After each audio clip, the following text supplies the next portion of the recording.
Not much of a game on Thursday Night Football, and not great news for Cowboys fans. Good morning. Hope you're off to a great start. 615-737-1045 is the number. If you want to jump in, we would be happy to have you throughout the course of the next 3 hours. It's Robert and me. Coach Mack will be here at 11:20. Brett Kern will be in here for the duration of the noon hour. We'll make our picks ahead of the NFL Week 14 and Conference Championship weekend in the world of college sports. Good morning, bud. How are we? Morning. What's wrong? Nothing is wrong. Just I'm very busy today. Very busy and today. I don't need to be bothered by you.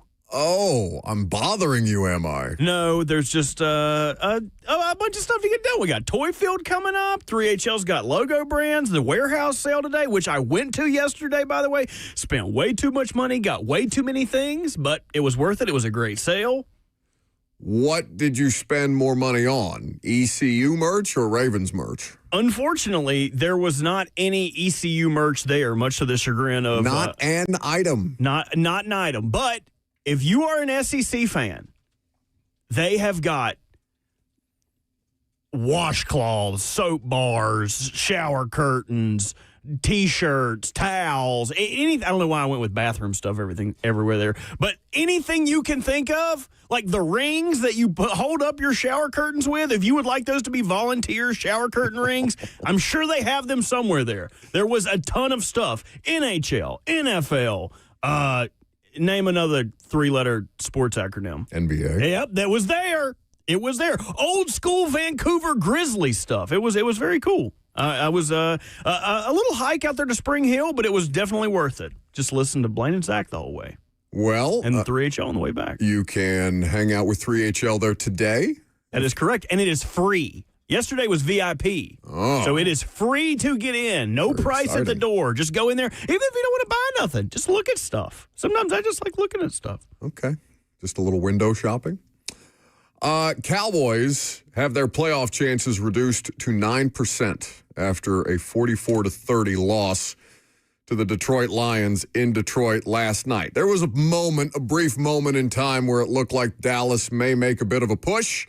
They got it within 3 points, but then very quickly, soon thereafter, the Lions just roll right back down the field, make the score 37-30, and it was Detroit the rest of the way through. I don't know how good Dan Campbell has to be at calling plays if you're just going to give the ball to Jahmyr Gibbs on damn near every touch. Amon-Ra St. Brown, just a badass out there on a bad ankle, getting it done, not looking bothered in the least. He's one of the most intense players in the NFL. I really enjoy watching him go out there and just kind of embody who the Lions want to be at wide receiver. And on the other side, CeeDee Lamb leaves the game with a concussion. And George Pickens has to be the top option in the passing game for the Cowboys. And this is why, and I'm probably going to write this later for A to Z, because I've seen a lot of conversation ahead of Titans offseason stuff, right? First, you have to hire a coach. Then you go through free agency. Well, obviously, you'll have Senior Bowl and things like that. But coaching staff, decide who stays, who goes from the current staff, draft prep, and the rest. And obviously, they've been preparing a variety of different candidates to interview when the time comes to interview candidates for this coaching job. Free agency, then the draft itself, and on it goes. But George Pickens is a name that I've seen a lot of Titans fans, at least online. I don't know how representative that is of, like, our audience, for example. I don't know how reflective Titans Twitter is of the vast majority of people that listen to us, the 2 million of you within the sound of my voice, which is always a scary thing to say out loud. But I don't want George Pickens to be a Titans free agent acquisition. And it's not because I'm down on the player. And I'm not really down on the person. I would be down on the player and the person in a situation like this. I don't think that they can handle him. And I don't think that they have the tools to properly motivate him. Now, could a coach come in here, a leader of men, a Mike Vrabel type, if you will, come in here and straighten him out a little bit or at least keep him on the right track?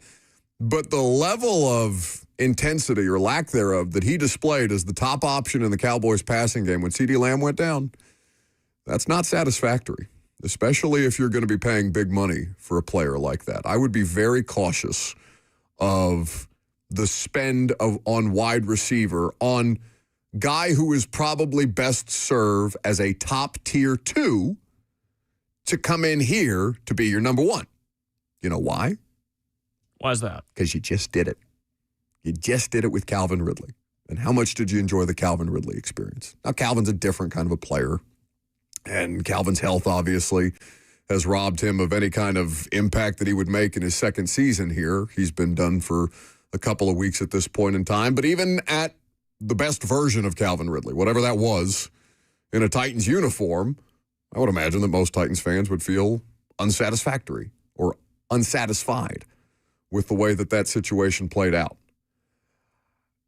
And I get that you don't care how I feel about the particular situation and that you are going to be caught up in the whirlwind that will be your offseason again, because the Titans, at this point, Titans fans care vastly more about the offseason than they do about the regular season, because the regular season hasn't mattered for, since 2022, it feels like. And so the idea of Pickens and the talent of Pickens, because he is a supremely talented player. Cosell said on the podcast the other day he thinks he's a more purely talented player than CeeDee Lamb. I get why that's attractive.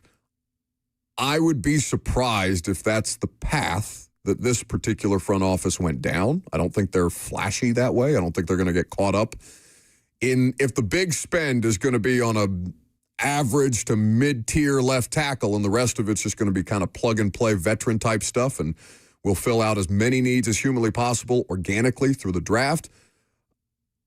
I would be surprised if that's a path that they explored. Wouldn't rule it out entirely, but I'd be surprised based on the messaging that they've had, based on the kind of player that they're trying to bring in here, and I don't think that George Pickens necessarily fits their modus operandi, if you will. Duck Falling says Buck wants Alec Pierce. You would be very lucky to get Alec Pierce.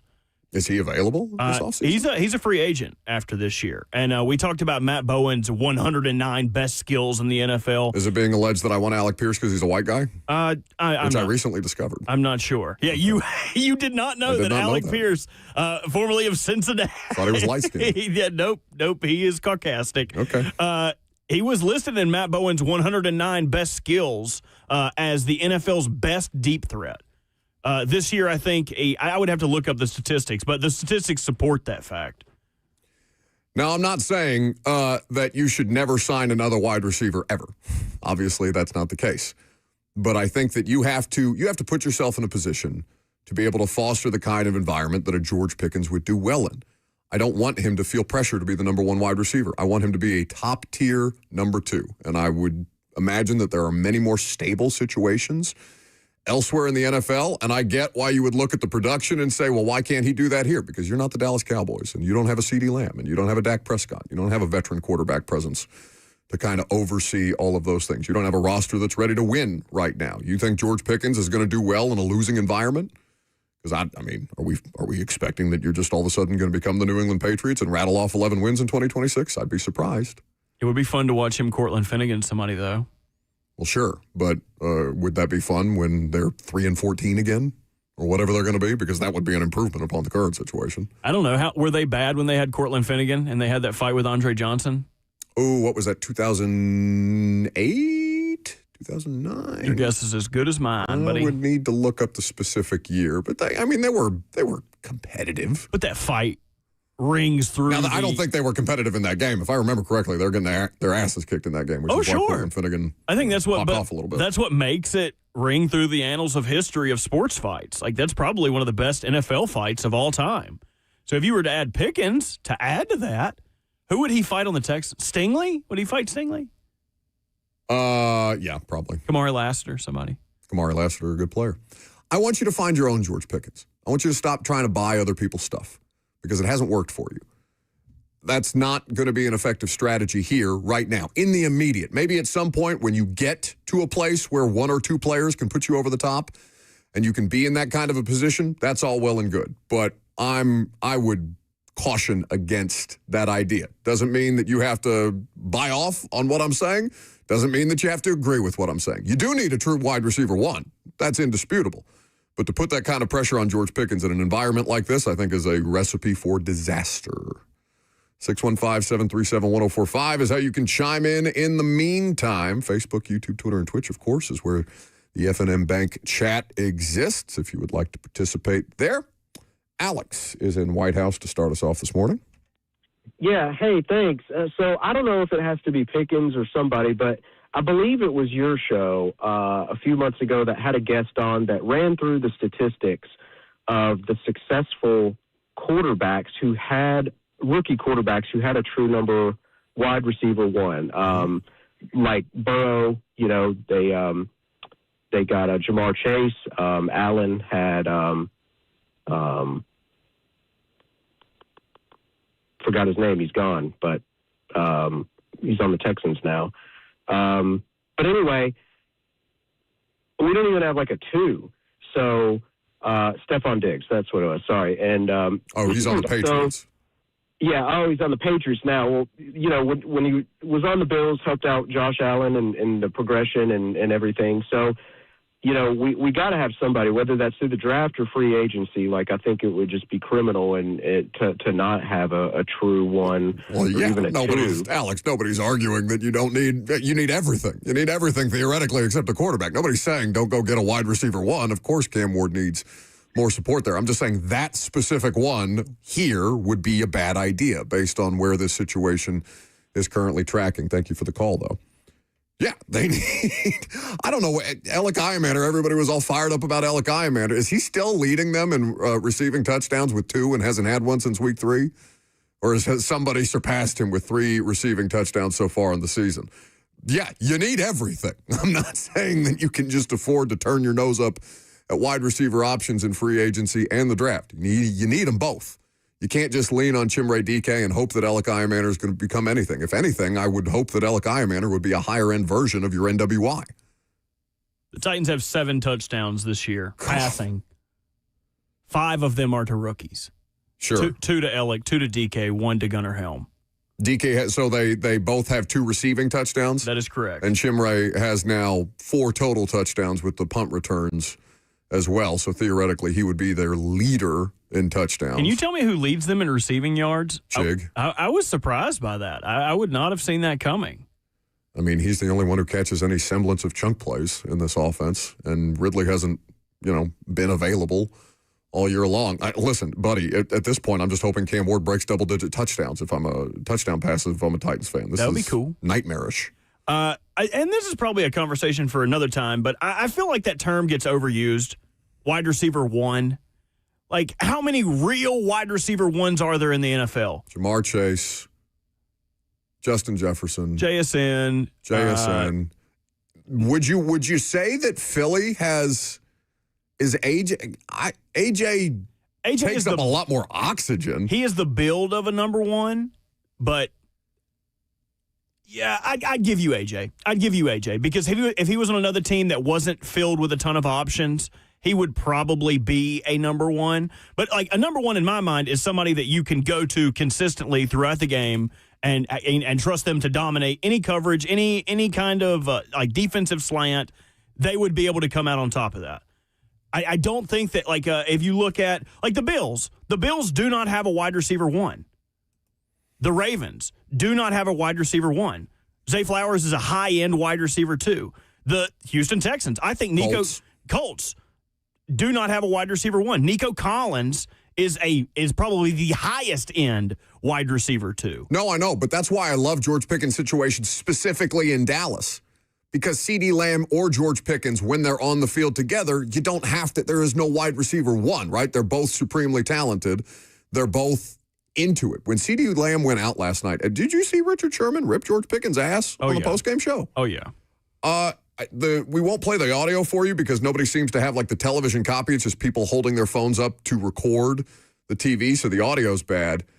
But Richard Sherman was furious with the way that George Pickens responded to the lack of CeeDee Lamb last night, said he was uninterested in playing football. Quote, the big story here is George Pickens.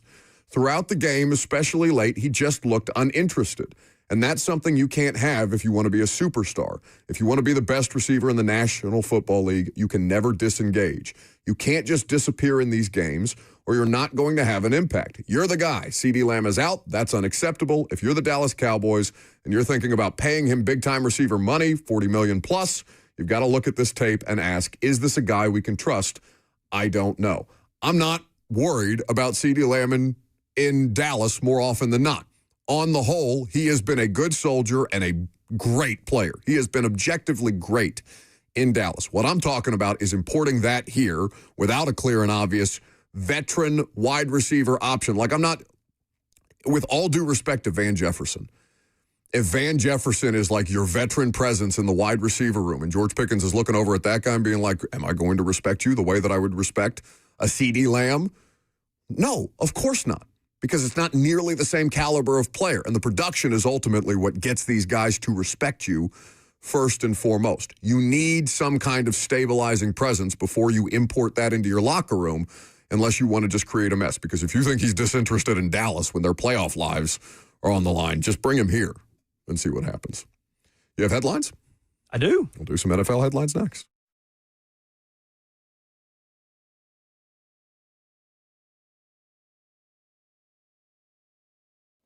Every year, beginning in September, goes through August most often, we have an open online registration for those families who feel that they need the extra assistance for our Angel Tree program.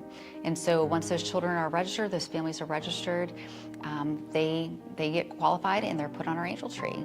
And so we go ahead and put them all, whether it be our virtual Angel Tree or through our corporations or in our malls, various locations, those angels are put out for donors to adopt and sponsor. So this year alone, we have almost 4,000 children that we have promised to provide Christmas for. That's a little over 1,500 families. And then that's not even considering the seniors. We have over 1,000 seniors that we've promised to provide angel tree gifts for as well. So every year we rely heavily on our donors and through whether it be individuals, families, corporations to help us supply Christmas for all the individuals who've registered with the Angel Tree program. And so we couldn't do it without them. And we were so appreciative of those groups and those individuals who decide and understand the value of community, that it's not just one organization's responsibility to take care of those who are in need, but it's a whole community effort. And we're so thankful that we're able to help facilitate such a wonderful program that this community so desperately needs.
It's time for NFL headlines with me.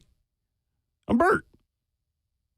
Where do you want to start, dude? Because I'm always scared doing headlines. I'm like, is this going to be enough? Are we going to have enough? And I have it's post-Thanksgiving, but I have a cornucopia of topics that we could dive into. So I've got Colts and Jags nuggets. I've got some things about the Titans' number 1 overall pick and how the percent chance changes if they are miraculously able to beat the Browns this weekend. Let's miraculously. Let's start local.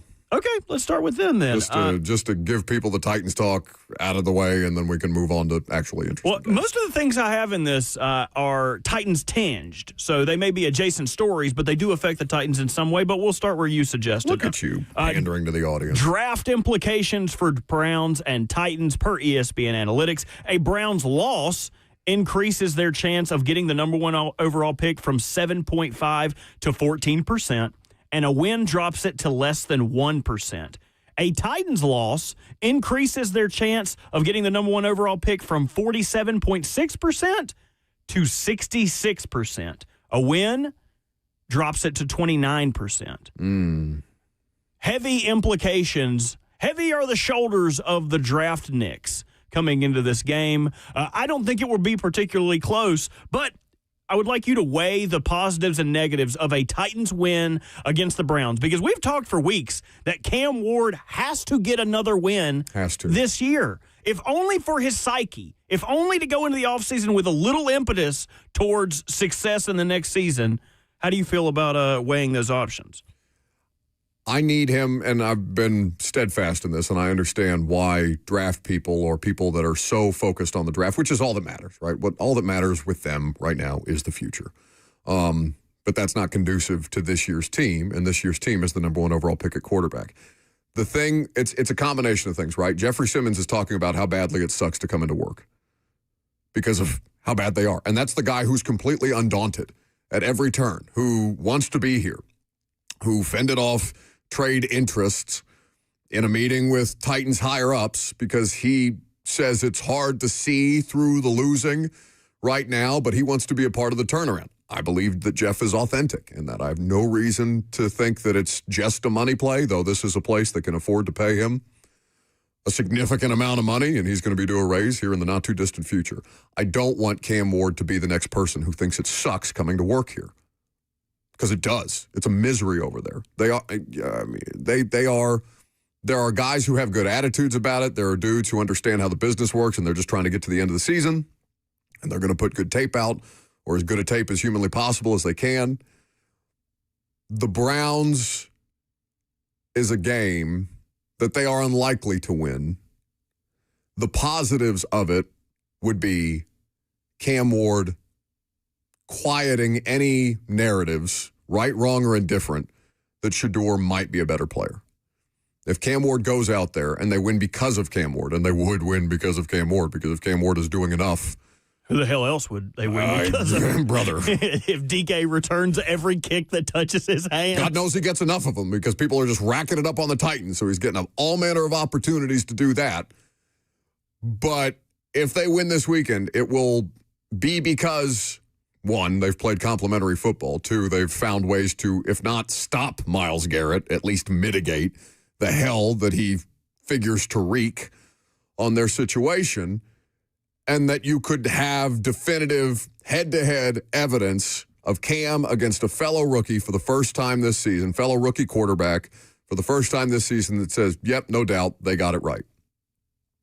The negatives are that it's a 3-win team that you're up against, and you do narrow your margins for the number 1 overall pick if you lose to, or if you beat another bottom dweller at this point in time. Like, the best case scenario is that they beat, who do they have left on the schedule? They've got the Chiefs. They've got, the Saints are also a bottom dweller, right? Oh, so you're saying to beat someone you would rather them beat San Francisco. Right. You would rather them beat not somebody who is at least in the running, like to just do the unthinkable, right? The thing that we joke about all the time. If they came in here and beat the Chiefs, who are probably going to be fighting for their playoff lives in 2 weeks, or San Francisco, who's a 9-win football team right now, or they go to San Fran next week, that's the better scenario. Or even the Jags, right? If you play spoiler to the Jags, if the Jags are, in a battle for the AFC South, and they need that divisional win in Week 18 to get past you, but you can just sandbag them without really affecting, like by a huge percentage chance, your draft pick status, that's the best case scenario. So beating the Browns would be a hell of a feat, especially for the way that Myles Garrett and that defense are playing. Rex Ryan's ears just perked up out there. We love you, Rex. We'll stick with the Browns. Potential head coaching opening. Kevin Stefanski. This popped up in a ESPN. His name escapes me. We talked about it on primetime. What's that cat's name? Looks like a little, him and Graziano. What's the other cat's name? I'm sorry, say that again? The guy from ESPN. Looks like a cat? Fowler? Yes. You think Jeremy Fowler looks like a cat? He looks like a cat. You don't think so? I think he looks like the main character from A Bug's Life. He's got big eyes. Flick? The ant? Yeah.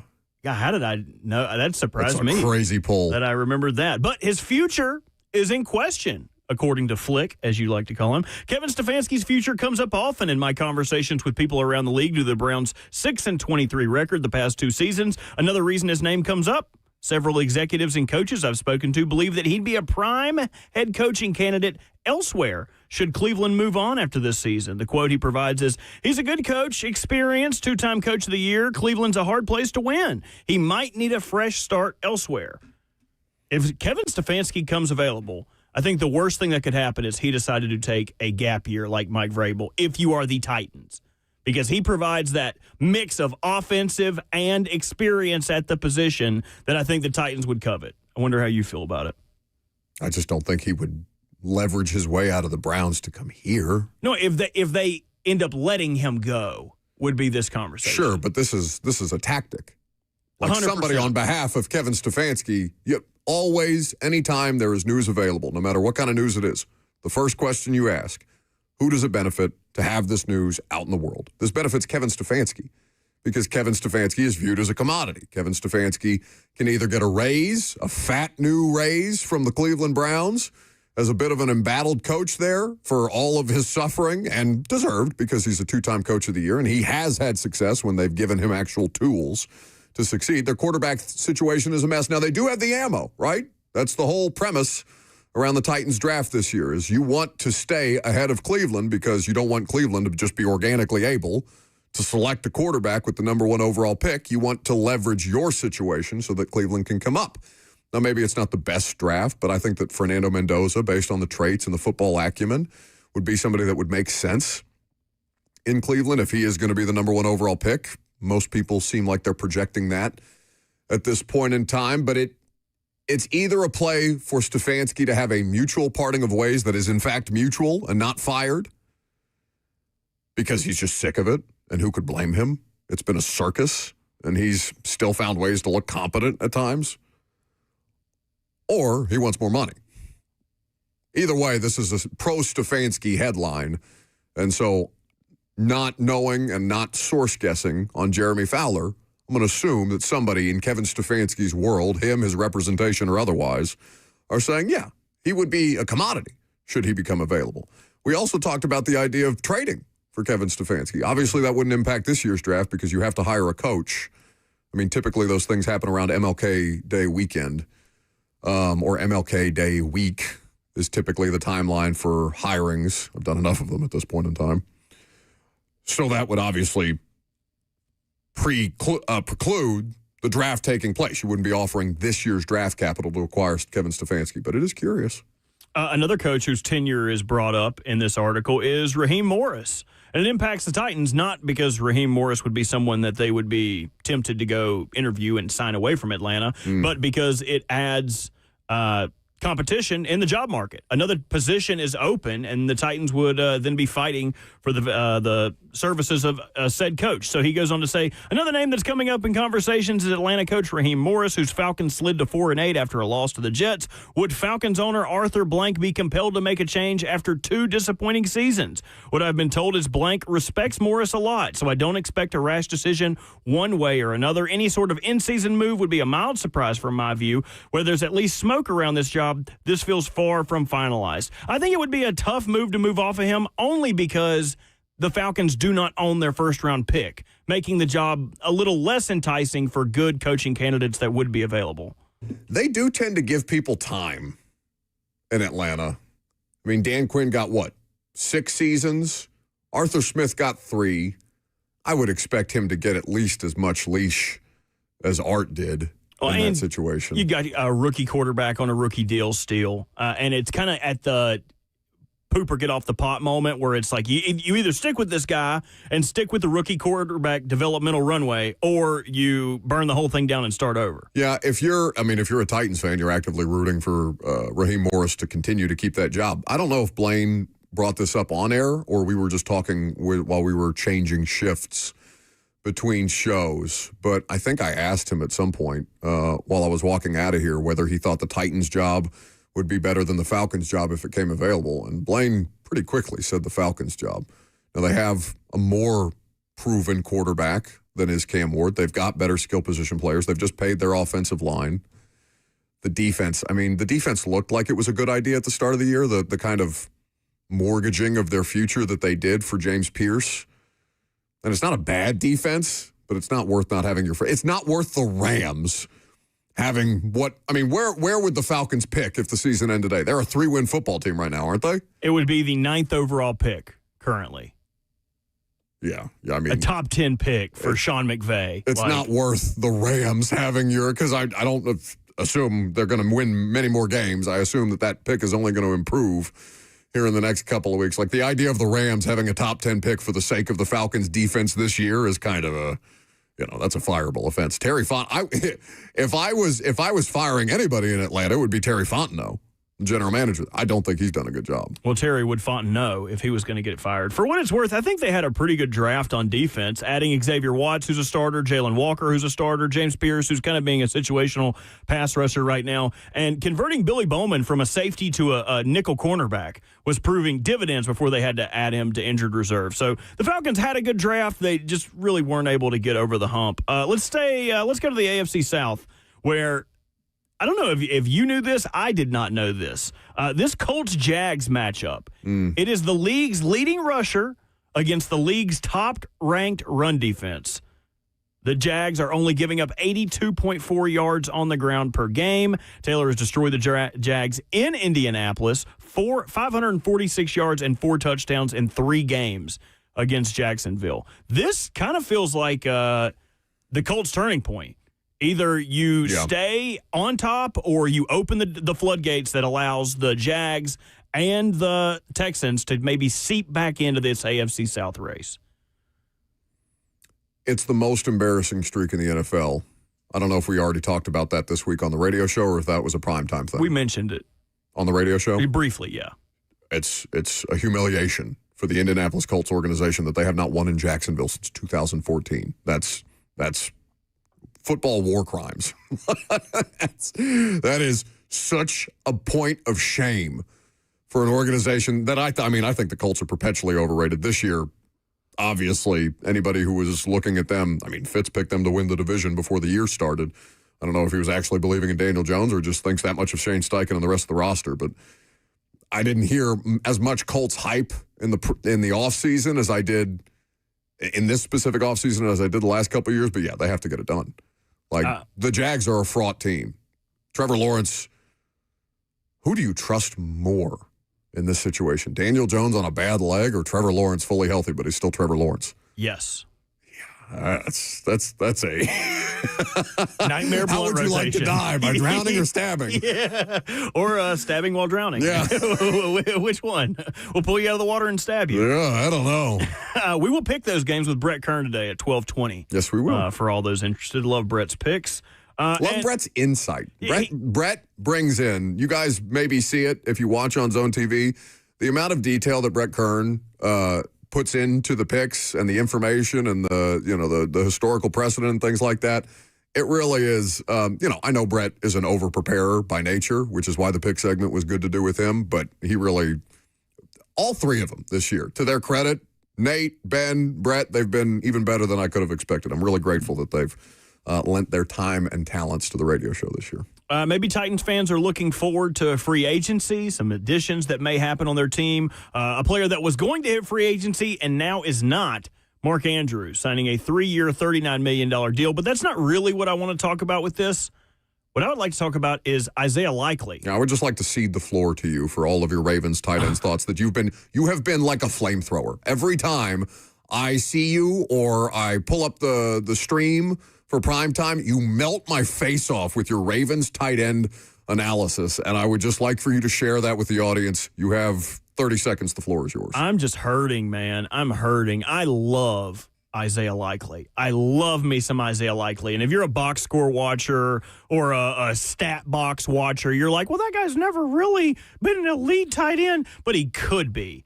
It's like when you dated that maybe a little uglier girl than you thought you were worth in college. And it's like, but you saw her for what she could be. She's in Eventually, this will work out. She's in pre-law. She's going to have a great job. Look at her mom. Her mom's fine as hell. Like, she will be an adjustable mortgage. You can fix this. I promise. But it does not seem like the Ravens would be able to keep him if you are paying Mark Andrews for the next 3 years. I don't think that they would have two tight ends that they're paying that big of money to, but they've done it in the past. My question to you is, would you be interested in Isaiah Likely in Tennessee? Well, they need another option besides Connor. I'm assuming that Chig is walking in this scenario. Sure.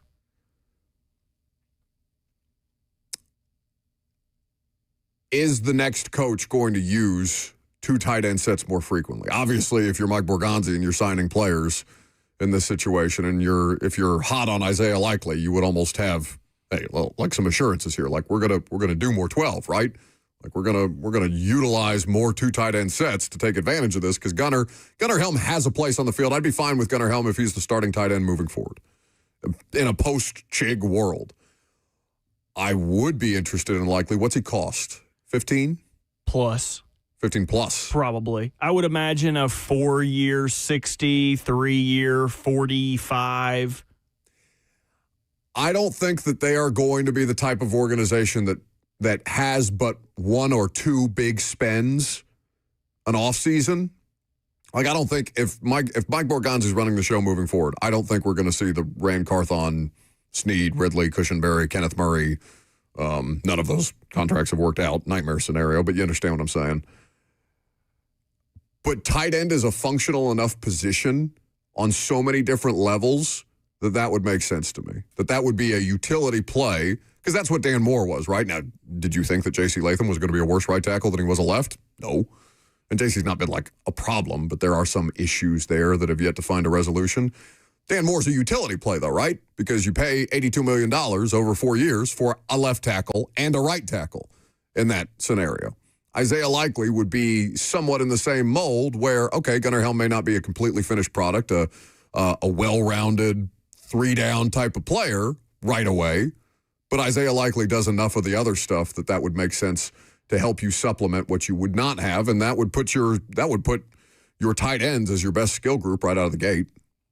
And I think what Likely provides to you, not saying that he is this player, but he provides to you a Jimmy Graham, big slot, Mike Gesicki in Cincinnati, if you're watching what they're doing on offense. Like, he doesn't necessarily have to play inline, and that would be to the benefit of Gunnar, where I think he is a little bit more helpful. He is a better blocker than Isaiah is, but the wide catch radius, I think that he would help make up for some of Cam's sophomore season offensive eccentricities, if you will. But I just don't think that there's any way the Ravens end up paying two tight ends top money. No. So that would be tough. And it would be really hard to see him go. Oh, please. The Ravens do this so well. No. Like, they just not like this, man. They drafted Charlie Kolar and Isaiah Likely in the same draft. They do that all the time. And he's gone too.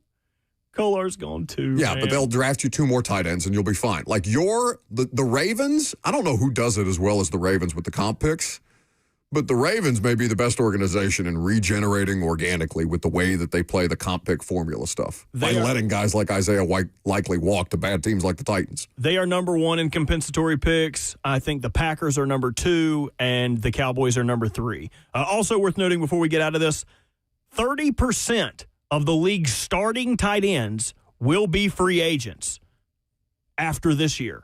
So if Likely is not it, and you think that hurts the market?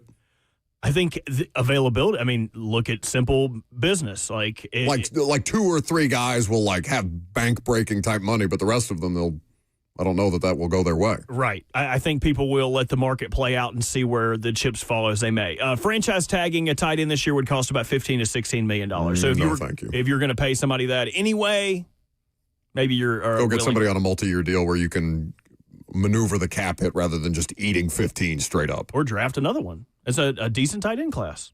But those are the headlines. We, in a normal situation, if Lucas was not filling in on the morning show, we would do SEC Stat of the Day. But instead, we're going to talk about the unluckiest team in the NFL this year. Who do you think it is? Could it be the Titans? Could the argument be made? 615-737-1045. We'll talk about it coming up next.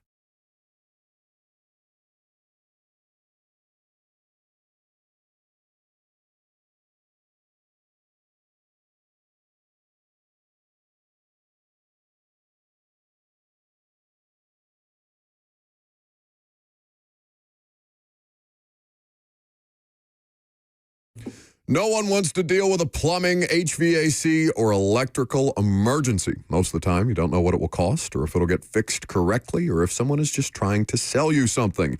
That's when you call Hiller Plumbing, Heating, Cooling, and Electrical, because the price you're told is the price you'll actually pay. There's no hidden fees or surprises on your bill. They've been in business at Hiller for over 35 years and are family-owned and operated. The techs are professional, experienced, and trustworthy. When they're on their way, you'll receive a photo of the tech that's assigned to you and a link to track them in real time, so you don't waste time waiting around. 100% satisfaction guarantee of happy you'll be or the service is free. That's the Happy Hiller promise. So book online today at happyhiller.com.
Welcome back to the show, fueled by Hattie B's Hot Chicken, the best hot chicken in the world.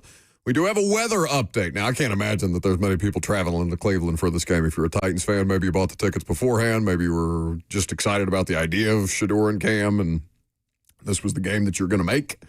I haven't been on the road in 3 weeks. Really a month, because we had the bye. And I flew to Miami, but obviously there weren't Titans fans on my flight. It's been normally, even when they are bad, like there are some contingent of Titans fans that travel to these games, I have seen almost no Titans fans, and I don't blame them, on my flights to road games the last couple of weeks. So we will see whether or not there is a Titans contingent in Cleveland. But Davis Nolan of WKRN has provided us a weather update for our traveling friends. Steady snow in Cleveland before kickoff, becoming snow showers during the game, up to 1 inch possible, 34 degrees at kickoff, which does not account for the wind chill. The wind chill off the lake is famously awful, and snow. So we will get Cam Ward, Shedeur Sanders, really Cam Ward, Myles Garrett in a snow game. It does not favor either side of the offense. It will be interesting to see how that goes. Who's the luckiest team in the NFL this year? There's an argument to be made for the Titans, because not only are they awful, but their strength of schedule is pretty, I mean, as awful as the Titans are, their strength of schedule is equally awful, but in the difficult sense. Whereas the Patriots have the awful strength of schedule in the easiest sense. Looking right now at Tennessee, do they have the toughest strength of schedule in the AFC through 13 weeks? They do. A collective win percentage of .621, which is crazy. The Patriots, for what it's worth, on the opposite end of the spectrum, .342. So not only are you up against it, where you're going to be up against it all year, but you've just been facing a gauntlet of good teams to above average teams. Second toughest strength of schedule in the AFC is Houston. And obviously they've managed that much better, but they are a much better team. They're 6-2 in conference games so far. The Texans, obviously the Titans have not won a conference game. They're 0-9. You could make the argument for the Titans. I could make the argument for the Commies, the Washington Commanders, they were always going to experience a bit of a come down, right? Because the thing about the Commanders last season is not just that Jaden Daniels was a revelation, but they were remarkably healthy throughout the course of their season. Now, that's obviously fallen by the wayside. I don't think they were that good of a football team or that much better of a football team in 2024 than they are this year, but there's no question the injuries have just ravaged them to the point where they are 3-9 coming off an appearance in the NFC Championship game. Yeah, when I was splitting teams into where their luck was decided at, like, is it injury luck? Is it like the ball not bouncing your way? I listed the Bucs as well because they have just been fighting injuries, but at least they're in their division to win it, right? It's them and the Panthers, and the gate is open for the Panthers to take it and run with it, but the Bucs are still in it. The Commanders are all the way out. I don't think there is a harder drop than being in the NFC Championship on the cusp of a Super Bowl, rookie quarterback, first year. This is the first year. It's got to get better after this, right? And then you land flat on your face. And you land flat on your face because your veteran head coach decided it was okay to leave Jaden Daniels in a game that you were getting blown out in. No, Like, it's tough to say I feel bad for Dan Quinn in that moment, but, like, Dan Quinn had to be sick to his stomach for making that decision. Because I understand wanting to fight and being like, no, we can do this. And he's still a young quarterback that needs reps. Like, I in my head, watching that Jags game last week, I was like, just get Cam out of there. But then the counter to that is, no, Cam Ward needs to play, even in a blowout. So down 25-3, there is value in him going out there and gutting it out. Jaden Daniels is a little bit of a different story, but I get your point. When divisional luck comes into conversation, I think the Cardinals have to be discussed as one of the unluckiest teams in the NFL. Because their division is a wagon? Well, I mean, you've got the 49ers who looked very gettable, and they've still got 9 wins. Everyone in your division has 9 wins except for you. And they lose their franchise quarterback, and then he's actually going to sit on injured reserve, and it looks like Kyler's going to get shipped out of town as soon as the season's over with. You've got rookies all over the place. You got a head coach who's on his last line. You may have to scrap this whole thing down and start a rebuild again, where it feels like the Cardinals have been building, rebuilding. Did Monty Ossenfort hire Jonathan Gannon? I believe so. I believe they got there at the same time. That sounds right. I would have to double check that, though. But the Cardinals, where on paper, they have a good team. They are not what their record indicates of a 3-win team. The Cardinals are better than that. But you lose Connor early. You lose Trey Benson. The only reason that the Titans were able to get them is because the line of DeMarcado, because of the depth at running back. Just an uber unlucky team this year that I think just has an unlucky stench. I don't know if they have a curse, but someone needs to look into it. They just don't matter. They haven't been good. They're like the Titans of the West. Oh, I'd say the Raiders are that. But at least they have a fan base that's I'm not. That sounds bad. It sounds like I'm poo-pooing the fan base. No, but buddy, I've done games at Vegas and at Arizona this year. And Arizona, I mean, that was early on. That was week 5. They were not. I can't remember what their record was at the time. I think they were over 500. It's too early to be distraught. But there was nobody in there. Now, I think part of that is their location. Like, the stadium is literally outside. It's just in the desert. There's nothing. There is no neighborhoods. There's no... I mean, it's kind of halfway between Phoenix and Scottsdale. But if you're in Phoenix and Scottsdale, what do I want to schlep to Glendale for to go watch Kyler Murray fart around and lose a football game? The luckiest of the unlucky, in my mind, the Buffalo Bills. The Buffalo Bills, from a team-building standpoint, did everything right starting last year, where they took their medicine. They swallowed the salary cap poison pill, and they said, you know what? In 2015, we're going to set ourselves up for financial success. We will eat a bunch of it, cut a bunch of long-standing veterans, take on a bunch of dead money, and then next year, we will have money to spend. And spend they did. They went out, got Bosa, got a number of players to accent Josh Allen on offense, got some players on defense. But then the New England Patriots happened. And now you have this Mike Vrabel juggernaut that no one saw coming, and despite all your best efforts to add pieces, and our offensive line is pretty stable. I like what we've got going on here. Cook, we're going to pay him. We're going to pay him what he's finally worth. Despite doing everything right from a team-building standpoint, It still was not enough. That's the classic story of the Bills. Close, but no cigar. Good, but not good enough. Bridesmaid, never a bride. I think the Bills are one of the, if not the most unlucky, the unluckiest in NFL history. I think it's the Bengals. Nah, they started 2-0. They never start 2-0. It was the whole thing, right? It's the Zach Taylor thing. They start 0-2 every year. They start 2-0, and then Joe Burrow misses how many games before he just came back and beat your Ravens? And look how much different they look with Joe Burrow in the lineup. Obviously, Joe Burrow is one of the best quarterbacks in football, and the Ravens helped them a great deal. They still have a path, though. You know what I mean? Like a small path, a sliver, but they still have a path in. Because he's back. But think about how much different their season could have been if he'd just been remotely healthy or missed half the games that he ended up missing at this point in time. Bengals, man. Yeah, I need them to win enough games to miss the playoffs, but also not have a top 15 pick. I would love for them to just perennially pick between 17 and 18. Either of those picks for the Bengals. Second hour coming up next. It is college football championship weekend. We'll talk a little bit about the games of consequence. Coach Mack will join us. What do we have to give away for Friday Fire at 11:45? Don't call us yet. Not yet. Don't you do it right now. Not yet. Preds Avalanche tickets for the 9th, which is someone do the math, that's next Tuesday. Okay, very good. 615-737-1045 at 11:45 is how you call in for the opportunity to win those Preds tickets. You have to give us your Friday Fire. That's your moment of positivity. But coming up next, we'll talk about the college football championship weekend. Great games all over the place.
What's going on? 11:04. Happy Friday and good morning from the Circus Sports Studios. I am Robert Walsh. Cowboys put up a good fight, but the Lions pulled away late to win it 44-30.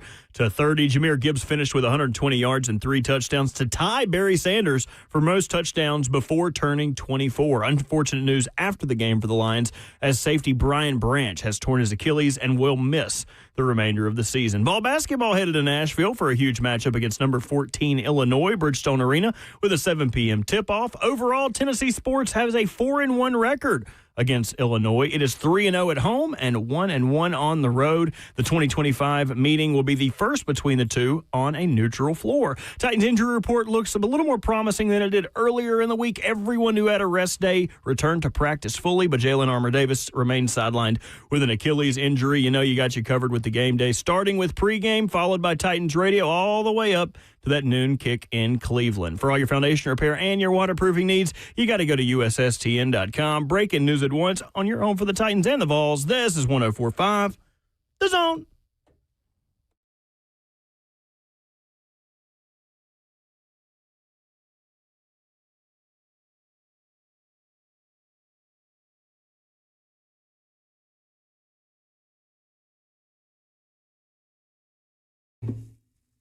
Rivalry week in college football was a bit of a dud, but this conference championship weekend hopefully will live up to the hype. Welcome in for the second hour. We're happy to have you, Robert and me, until Coach Mack joins us at 11:20 today. We can talk about some college football with Coach Mack and talk about how Cam Ward can try and survive Myles Garrett this Sunday at Huntington Bank Stadium, I believe is the Cleveland Browns stadium at this point. Either way, should be a tough road for the rookie quarterback who, by the way, I just saw a graphic tweeted out by Kaharski that I thought was pretty interesting before we start to talk about college football championship weekend. Robert, if I told you that Cam Ward has 7 passing touchdowns in his first 12 games, how many quarterbacks could you name that had, as a rookie, only 7 touchdown passes through their first 12 games? Do you think you could name a quarterback? There are 1, 2, 3, 4, 5, 6, counting Ward. J.J. McCarthy? J.J. McCarthy is not one of them. Who he is has the not dude? played 12 games. Josh Rosen? Rosen is not one of them. Brock Osweiler? Osweiler, not one of them. I'll give you a hint. One of them played for the Titans. Jake Locker? Ryan Tannehill. No, give me all the names, dude. I sucked at that. That's a very, very specific question. Oh, so you're saying that I'm smart. I'm just saying You think that I'm skinny. No.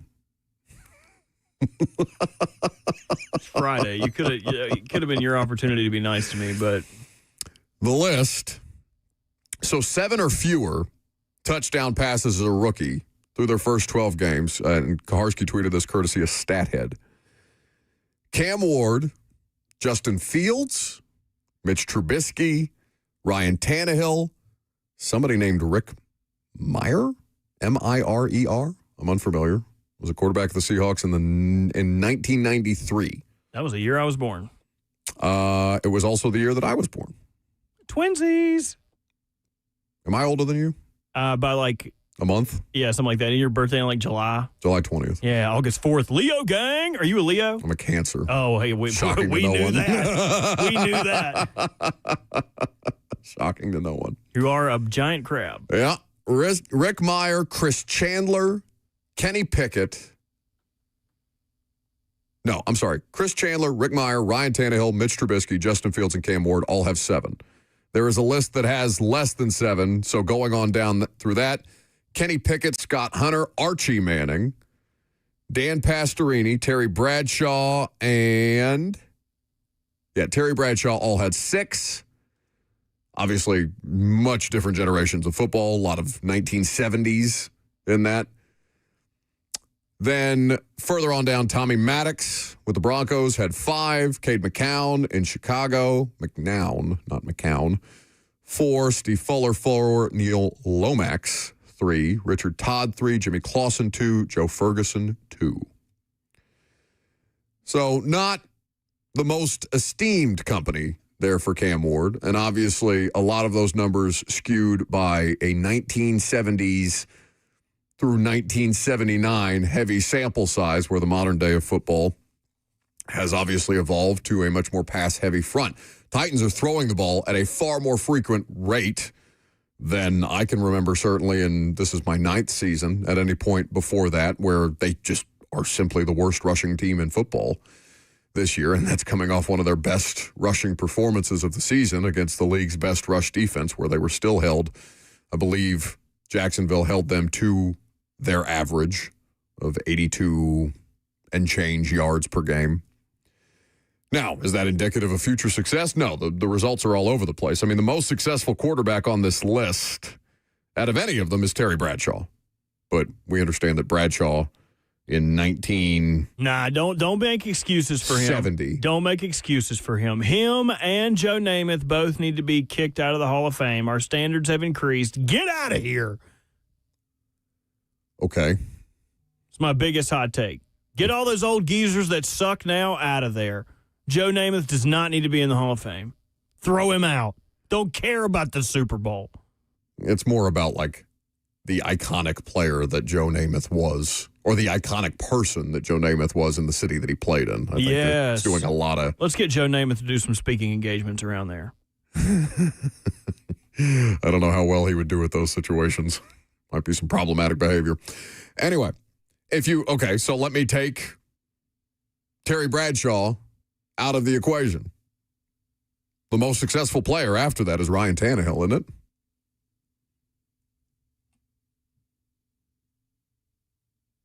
It's kind of tough to project what that will look like moving forward. And Ryan Tannehill in Miami there was no love lost at the end. Dolphins fans couldn't get rid of him. Hell, the Dolphins were paying like a huge chunk of his salary for him to come here. And if you want to look at an old, weird-ass team, go look at the teams that Ryan Tannehill was on. Like Devontae Parker. Like, just weird. Devontae Parker. Weird I thought he was going to be so good. Yeah, I did too. Him and Laquan Treadwell. I was dead wrong about Laquan Treadwell. Oh, who's the player I've been most wrong about? I know Lucas's. Who? Myles Garrett. Oh, Lucas thought Myles Garrett wasn't going to be any good? He was upset.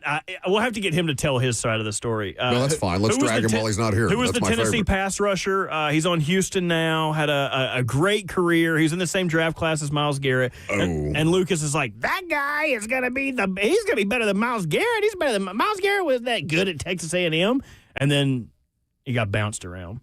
He broke like Reggie White's sack record. Oh, Derek Barnett. Were they in the same draft class? Yes. Oh, yeah. And Lucas was dead set that he would be better than Myles Garrett. Well, that's just him being a homer. It happens. Okay. I can't think of the player that I'm sure I've gotten players wrong. Oh, I can remember mine. It haunts me to this day. I still love him. I still think he would have made it in today's NFL. Dree Archer. Ramon Foster's Steelers ruined him, taking him in the 3rd round. And I remember Mike Tomlin commented and said that it was a luxury pick. Yet luxury items usually get used in proper ways. Justice for Dree Archer. I think mine was Matt Elam. Oh, you thought he was going to be good? I thought he was going to be a good player. They picked him, towards the back of the 1st round? That was the year they won the Super Bowl. He was the 32nd overall. The year pick. after? Yeah. Yeah, Matt Elam, the Florida safety who got drafted by the Ravens. I thought that dude was going to be a stud because Ed Reed went to did he go to the Jets or the Texans? Look at the big brain on you. He went to the Texans initially. My 2012 Ravens knowledge unmatched. He was awful with the Texans. Went to the Jets and got 2 more interceptions towards his total. I believe he was trying to break Rod. I'd have to look at the interception total record. But he was close to it, and he got pretty close with the Jets, but retired right after that. Could have retired with us. I had to go play for 2 AFC teams. Not that you're better. I'll never call him a bum. Like Ed Reed? Like James Prochet. At some point, I'm going to walk into that locker room, and James Prochet is going to accost me other than to tell me that I look like Andrew Luck, which still annoys me. Well, he's got 4 weeks before he's out of here, buddy. See you later, Stinky. Stop it. Don't call him Stinky. See you later, Stinky. I'm sure he smells fine. You can say that he's displaying the behavior of a stinky football player. You are displaying the behavior of a stinky. Said we were going to talk about college football championship weekend here. We can do that with Brett. We can do that later. We'll talk to Coach Mack coming up next.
Welcome back to the show. Fueled by Hattie B's Hot Chicken, the best hot chicken in the world. Coach Dave McGinnis of Titans Radio will join us momentarily. And we'll talk to him a little bit about how one tries to avoid Myles Garrett if you are Cam Ward. You're not going to – Myles Garrett is going to get his, right? This is an impossible situation that we're asking a rookie quarterback to navigate. But Cam Ward will have to try and do it nonetheless. This will be, at least by record, the worst team that Cam Ward has seen, but it's also an excellent defense. They're top 5, top 4 in almost every metric defensively. And, of course, they have the guy who figures to be the defensive player of the year and who is 4 sacks away, if I'm not mistaken, from breaking the single-season sack record. We'll see if the Titans can find ways to avoid at least allowing Myles Garrett to break the sack record against him. Coach Dave McGinnis is here with us now, presented by Two Rivers Ford, the South's most trusted Ford dealer, where they currently have their year-end sales event going on right now. You can visit them online at tworiversford.com. Happy Friday, Mac. Hey, Buck. So the Myles Garrett problem, he's going to get his, right? And the best thing, or one of the things that makes him such a valuable piece in that defense is just how many different ways they're able to deploy him, Mac. I'm sure that's matchup specific, and I'm sure that Jim Schwartz will have a plan specific to this Titans offensive line. But just what makes Myles Garrett such a special player from all the defensive players that you've seen across your decades in the NFL? Well, physically, he's imposing.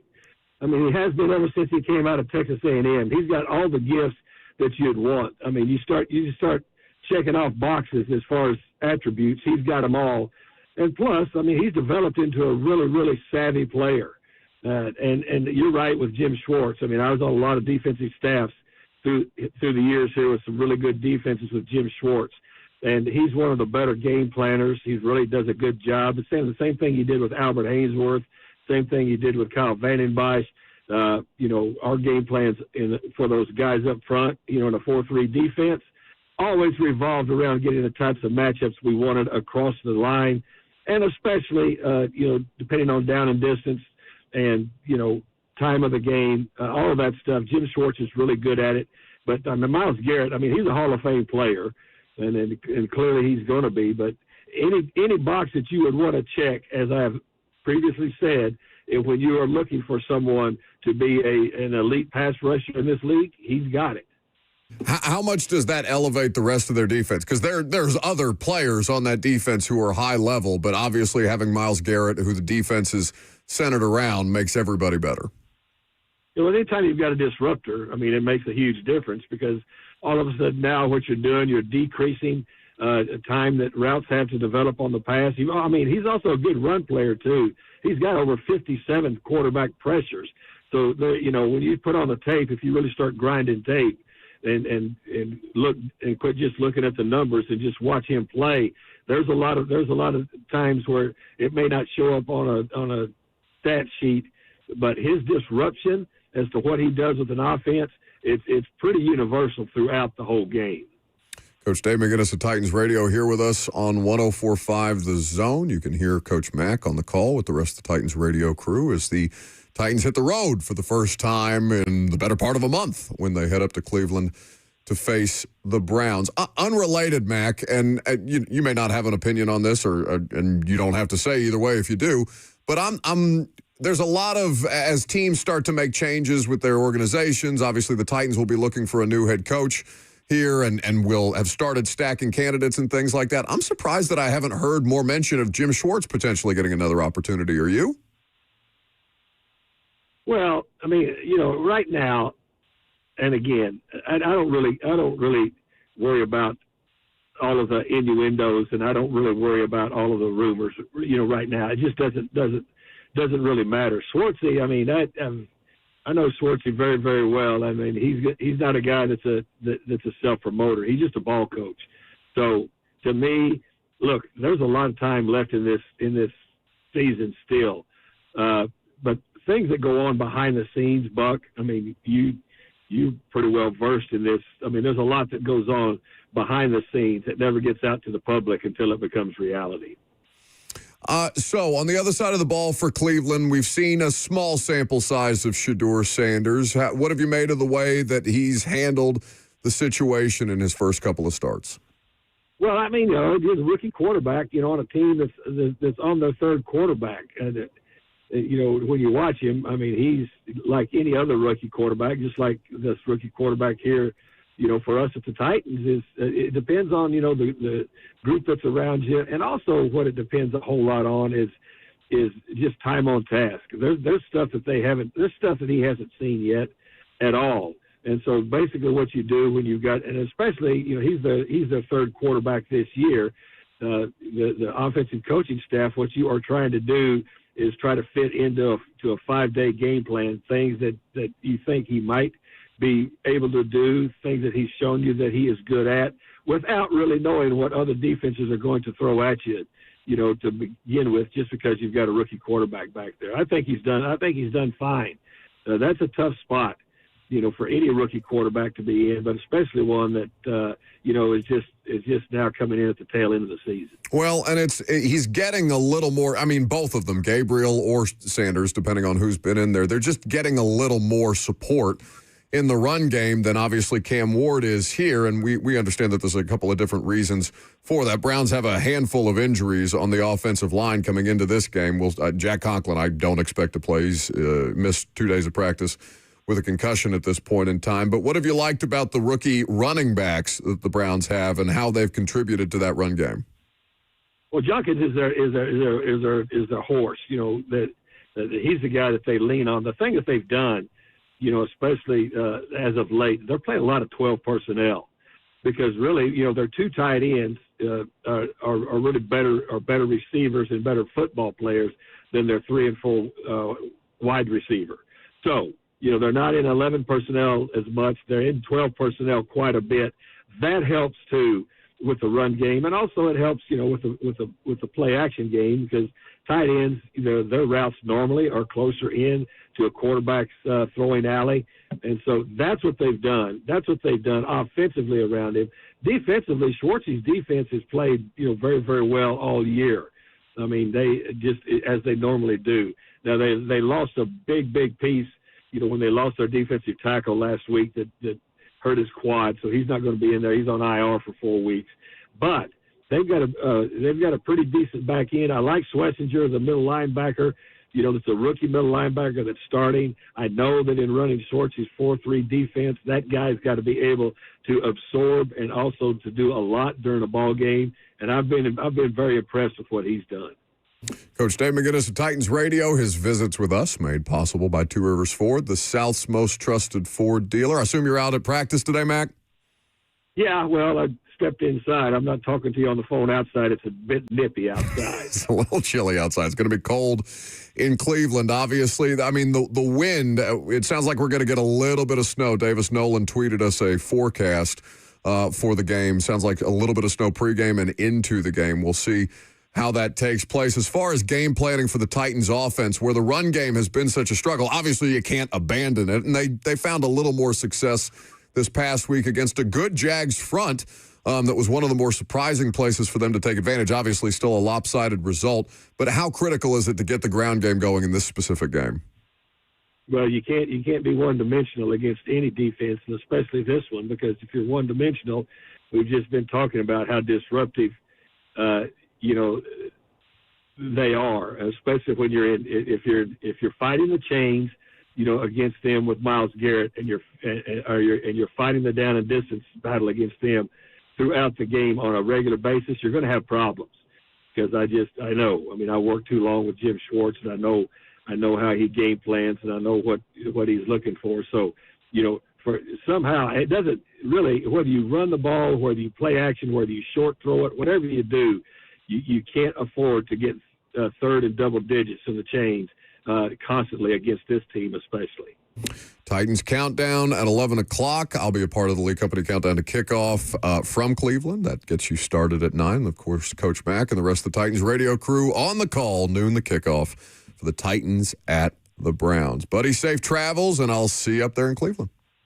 All right. Yeah, well, I'll take the snow rather than I hope it's not raining and sleeting. I've been up there before when it's had rain and sleet. that's really miserable. Yeah, it's just there's not a great time to be, or there's not great weather in Cleveland in December regardless, but we'll take what we can get, huh? We'll take the snow, brother. See you, man. I love you, Mac. I love you. Okay, hey, Bert, you didn't say that quick enough. We'll see you. Yeah. Eat it. I didn't want to step on his toes. He's in his bag about the snow. What he did was verbally step on yours. He just said, That's fine. There's very few people that I would jump in front of a train for. My mama, my daddy, my cat Winston, Coach Mac. not Paris. No. That's Cheyenne's cat. That's my fat girl. She's the fattest girl in the whole world. Perini girl living in her Perini world. Listen, that just ain't my. If you knew the dynamic, me and Winston are dogs. Like, come in the house and give me the head bump on the noggin. We're good to go. Paris, she don't even leave her little cat tower bed. She just keeps her fat ass up there laid in all day. But one day, she was laid up on the beanbag chair. When I left for work, I was like, all right, bye, fat girl. And I came back home. She was in the same spot. She don't do that. She didn't do nothing all day. I do not mess with that cat. I love her, but I ain't jumping in front of a train for her. Like my buddy was telling me, he's like, oh, our cat had to have this $2,000 surgery. And I'd be like, I'd be saying my goodbyes. Ooh. It's like, all right, Paris, good to see you, dog. See you on the other side. Do all cats go to heaven? No. Nah. Surely not. Nah, they're probably chilling in purgatory.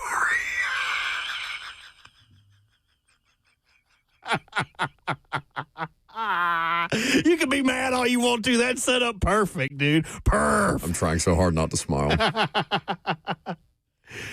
Teams are definitely going to be smiling because it's a championship weekend. Somebody's going to be smiling. Somebody's going to be crying. It sure is. So beyond the Titans and the Browns and the way that game will go, or the way that we think that game will go, it is a fantastic weekend of college football championship games. And we've got a great many rematches at this point in time that will give us a sense of familiarity, right? You're looking at least 4 of these matchups that will have college football playoff spots on the line. You've got seeding implications for the entire 12-team bracket, and we will see an undefeated versus an undefeated in the Big Ten championship game, which is my alma mater, Indiana, as a 4-point underdog to Ohio State. I think Ohio State is going to win by double digits. And I'm not down on Indiana by any stretch of the imagination. I'm incredibly impressed with what they've been able to do. It's the best season in Indiana history after having just bested the best season in Indiana history. But at some point, the talent deficit they have to close the gap. Ohio State is just so much better from a talent perspective. And we'll get into some of the trends and some of the different things. We'll pick the games with Brett Kern at noon. Well, I guess at 12:20 is when we'll pick the games with Brett Kern. We'll talk to him about the difficulties of playing games and specifically special teams in AFC North stadiums, because that's where the Titans are headed up next. Georgia and Alabama and Atlanta will take place before the Big Ten championship game, before these two undefeateds square off. I don't know how I'm feeling today if I'm an Alabama fan. I feel like Georgia is going to, at least the fan base. I guess I could text Ben. I haven't touched base with him since we spoke to him on Monday. But Alabama has won 10 of the last 11 meetings between Georgia and Alabama, and they won earlier in Athens, 27-24, which is kind of something that Ben had feared going in, and Alabama was playing some of its best football. Basically, since the month of November, though, it feels like Alabama's a bit more gettable. And they looked like they were going to cruise in the Iron Bowl. They're up 17-0. Auburn finds ways to make it messy at the end, and Alabama's able to squeak that one out. But I don't know how I'm feeling today if I'm an Alabama fan ahead of tomorrow. I would probably, without getting into picks, I would think that most of this is going to end up chalk. I don't know if I'm willing to pick an upset. Or we put it out to a poll at Buck Rising on Twitter. I actually did the polls today because Lucas isn't here to lie about not doing the polls, or just, frankly, not doing the polls. You can vote on those, and we will update them at the end of the show. And I asked the question of you all on Twitter, still have the opportunity to vote, who is more likely to pull the upset on Conference Championship Weekend? I gave you 4 options. Indiana, BYU, Alabama, and Duke, all underdogs at this point in time. 54% of the audience says Alabama is more likely to pull off the upset. It feels about right. I can't imagine BYU is going to be able to upset Texas Tech. They look like a wagon. They're one of the best teams in all of college football by a mile. I think if you're having any conversation, I think if you're having any national championship conversation about the 12-team playoff, I feel like it's disingenuous if you're not just really talking about the top four. That's why we mentioned that headline at the end of the show yesterday that Diego Pavia and Vanderbilt, really Vanderbilt's administration, their coaching staff, their roster, had been, putting out the idea that they would play a 13th game. This kind of a last-ditch effort to convince the committee that they are better or good enough to belong in the 12-team playoff, which I really don't know how to view that. Because on the one hand, I'm like, yeah, they want to fight and scrap and claw till the end, and they want to exhaust every opportunity to get in the playoff, and I think that's admirable. The other part of me, which I'm sure a lot of Vols fans are feeling today, and I don't have a rooting interest one way or the other than I love the Vanderbilt story, and I want them to have as much success as humanly possible. I felt that way about both teams. I just want both teams to have fun. Shut up. I do. Well, no, I wanted Vandy to beat. Are you winning in there, son? I wanted Vandy to beat Tennessee just so we could bother Lucas, which we got, and it was an ass whipping. But I saw that headline after we talked about it briefly on the show, and then we ended the show yesterday. I kind of looked back at that headline. I'm like, you're just kind of thirsty. Like, just you didn't beat Texas, you didn't beat Alabama. You're not good enough to be in the playoff enough. And I kind of hate to dismiss Vanderbilt that way, but that's more of how I feel that, give them a 13th game. Let them try to convince the committee at the end. Why? I just don't understand why Vandy should be some special thing other than they've had an incredibly successful season. And I get why they would be disappointed by that. But win the games that you're tasked with winning within the schedule that everybody else is tasked with winning them in. So what would your IVS be for this game with Indiana and Ohio State? IVS? No, it wouldn't be IVS. It would IBS? It would be BIS? Yeah, what is your BIS? Well, it'd be BHS. Okay. Yes, there you go. What would your IBS is irritable bowel syndrome. I know it all too well. I was about to say, I feel like you suffer from that. What is your BHS heading into this game? Well, there's just not talented enough. Like what happened to Vanderbilt against Texas and Alabama is going to happen to Indiana at some point. And it almost happened against Penn State, right? Mendoza and Omar Cooper have this crazy touchdown, and Mendoza puts them in a bad spot because he throws interceptions in that game. They'd never won at Happy Valley. They do the thing that they never do, and that was this close to a stubbing of their toe as Indiana experienced all year long. And to their credit, they survived that. They survived that, and they survived a game at Iowa, which they haven't won historically. Ohio State is just so much more talented top to bottom than Indiana is, and they can roll them, 3 or 4 deep should they sustain any injuries in this game. I just have to think that talent gap is going to have to matter at some point. And unfortunately for Indiana, fortunately for Indiana, it's not going to knock them out. Like they'd still be the number 2 team in the country, I think, if they were to lose to Ohio State, as most people expect them to. They pulled it off against Oregon. And Oregon is a better football team, right? That's the thing. That's the thing that makes it so insane. Indiana, even more than Vanderbilt, is a ridiculous story here because the talent composite tells you, no, this is not a team that belongs anywhere close to the rest of these, and yet still they're just tougher and better coached and execute at a higher level, and they've got the quarterback that anybody could have had this offseason, and Kurt Cignetti has turned him into a potential number 1 overall draft pick in Fernando Mendoza. I have to think that at some point, Ohio State is just superior and that they're going to put their thumb on, in this case, a little brother of sorts, the way that they did last year in the regular season. I don't know. Dawn's husband is going up, he said, with like 20 other people to this game. He went to Indiana, too. But you would sell the football team in a heartbeat to have a national championship. Brother, I would have sold the football team to beat Minnesota on the road the other night. You're a sick individual. I don't care about – there is nothing in sports that I actually care about more than that basketball team. That basketball team is the thing that keeps me living and breathing as a sports fan. And really, more than anything else, it's just a 4-month headache in my life. Welcome to the club. Yeah. We've got jackets. 615-737-1045 is the number if you want to jump in because it's time for Friday Fire. Robert, what can they win if they call us with their moment of positivity from this week? 2 tickets to go see the Preds and the Avalanche next Tuesday. All right. The Preds, if I'm not mistaken, I think the Preds won last night. I know. That is actually I was wondering the why it was so chilly. Hell is frozen over. It's crazy that the city of Nashville has the worst team in hockey and the worst team in pro football, again, for the second straight year. But if you want to see the Preds and the Avalanche, because if you're going to watch stinky hockey, it might as well be free. And the Avalanche are a really good team. 615-737-1045. Call in. Give us your Friday Fire, your moment of positivity from the world of sports, professional, personal, otherwise. Just give us a good story. Give us some feel good. We'll give you ours coming up next.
for the opportunity to win 2 tickets to next Tuesday's Preds game against the Colorado Avalanche. 615-737-1045. What's your Friday Fire? Give us your moment of positivity, the thing that made you feel good this week. It can be sports.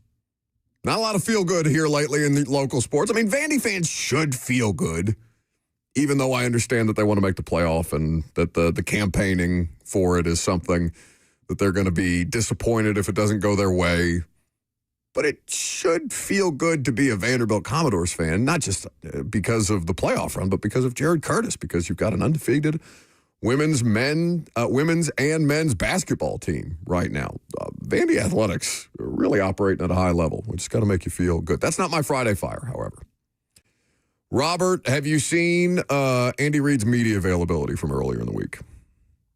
I have not. What did that walrus have to say? Well, the walrus had something funny to say, and I don't know if he realizes how dirty it is or the dirty meaning of what it is that he said, because nobody would associate Andy Reid with sensuality, right? Or even remotely sexual talk, dirty talk.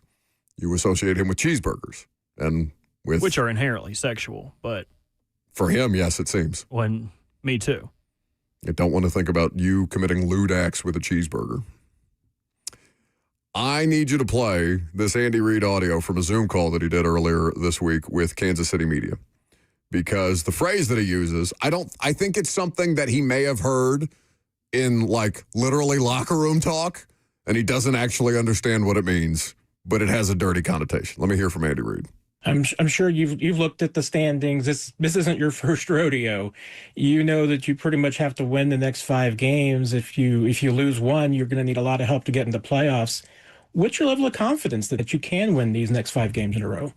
Yeah, well, I believe that. I mean, I believe if you're coming to me on this, Matt, I'm telling you, we're going to go after you every game.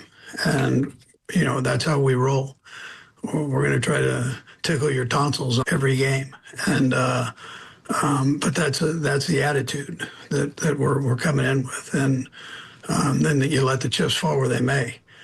But at the same time, you got to make sure you take care of the small things here that we've got rolling. We've got to make sure that we get rid of some of these mistakes. But there's not a game that I go into that I don't think we're going to get after you.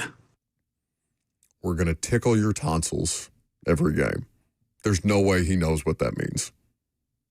Maybe you got a tickle in your throat. Maybe you got a frog in your throat. Give me the Urban Dictionary for what tickling your tonsils means. Oh, my Lord. I dare you. I dare you. If you can find anything that's even remotely SEC safe about that. Andy Reid talking about tickling your tonsils in a game. Oh, Again. God. Yeah, go ahead. I shouldn't have Go ahead, take a run at it. I shouldn't have even looked this up. On a work computer, no way. None of them are even close. Yeah. So Andy Reid, I'm telling you, either one of two things happened here, okay? He heard it in the locker room or at practice, and he thought, oh, that's a funny phrase. Maybe I'll use that in my next press conference. Or he lost a bet with a player, and the player said, all right, your next media availability, you have to work this phrase. I'm not going to tell you what it means, Andy, but you're going to have to work this phrase into your next media availability. Tickle your tonsils. It's my Friday Fire. It's delightful. You like that? The hell was that? That's our new Friday Fire. Whenever you give a good one, I'll give you a 5. I hate that. Oh, come on. That scared me. Stop it. You're going to make people wreck their cars. No. What's your Friday Fire? My Friday is that I get a little finality. I get a little closure this weekend. Offensive. Because if the Ravens lose to the Steelers, it is done. It is over. It is finite, finished, final. There's nothing else to come out of this. This has been probably the toughest, sans the year that Lamar was like, he might come back this week, and he never came back. Oh, yeah. This new Huntley Pro Bowl season? Yeah, this has probably been one of the tougher Ravens fandoms for me in a number of years. And I'm kind of happy that if it is over, I will know ahead of time, and I can just totally shift into draft and free agency and what the offseason looks like and who they would potentially look at if Harbaugh was not retained. But if they win, then my cardiac carousel continues because I will be on the rope again because the Ravens go back. I don't know if they do this with the Titans regularly, but I hate when they stack division games like this. The Ravens had the Bengals on Thanksgiving. They have the Steelers this Sunday. And then next Sunday, they have the Bengals again. I hate it. If they lose to the Steelers this week, it's all over with, and I will get a little finality in my life. A little finality. That's my Friday Where did you fire. get that? You hadn't heard that on the TikTok or the Instagram where the kids are? I thought you were off TikTok. I'm with the Rat Pack. Hit them with the chopper. Something, something, something. Remember when you two told me that I was doing too much internet on the radio? This is one of those moments. Now, since there's only one Friday Fire caller because nobody wants to go see these stinky Preds. No, they just don't want to sit on hold long enough for me to put them in the hopper. If you'll just call back, we can get some people in here, but it's up to your discretion. I will put people on hold because you have to go get Brett Kern because he's sitting outside in the cold waiting to get in here. Oh. Hit a jog. Maybe smoke a cigarette while you're out there. 615-737-1045 is the number. That just to bother me. If you want the opportunity to win these Preds tickets, Tom is in Nashville up first. Oh, Robert forgot to fade up the phone pot before he went to get Brett. So, Tom, hang with me there for a second until Robert comes back, and then I'll be able to hear your phone call. Can you fade up the phone pot, please, so that I can hear the call? You didn't do that before I took the call. I tried to take Tom's call, and I couldn't hear him. What do you mean? Did you fade up the phone pot? Yeah, it's been up the whole time. Tom, are you there? Don't think that's true. Go ahead, Yep, Tom. I'm here. Yeah, see, Tom's there. I think it was a user error. I hate you. Not you, Tom. Stop it. What do you got? Yeah, so my Friday Fire is actually for you, Buck, and Titans legend, the great one, Mitch Firkins, getting a Buck Rising autograph. Oh, my God.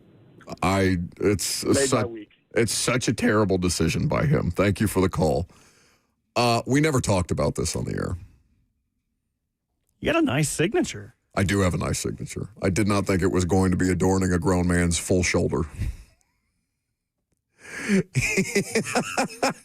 I mean, there are worse spots he could have put it. Sure.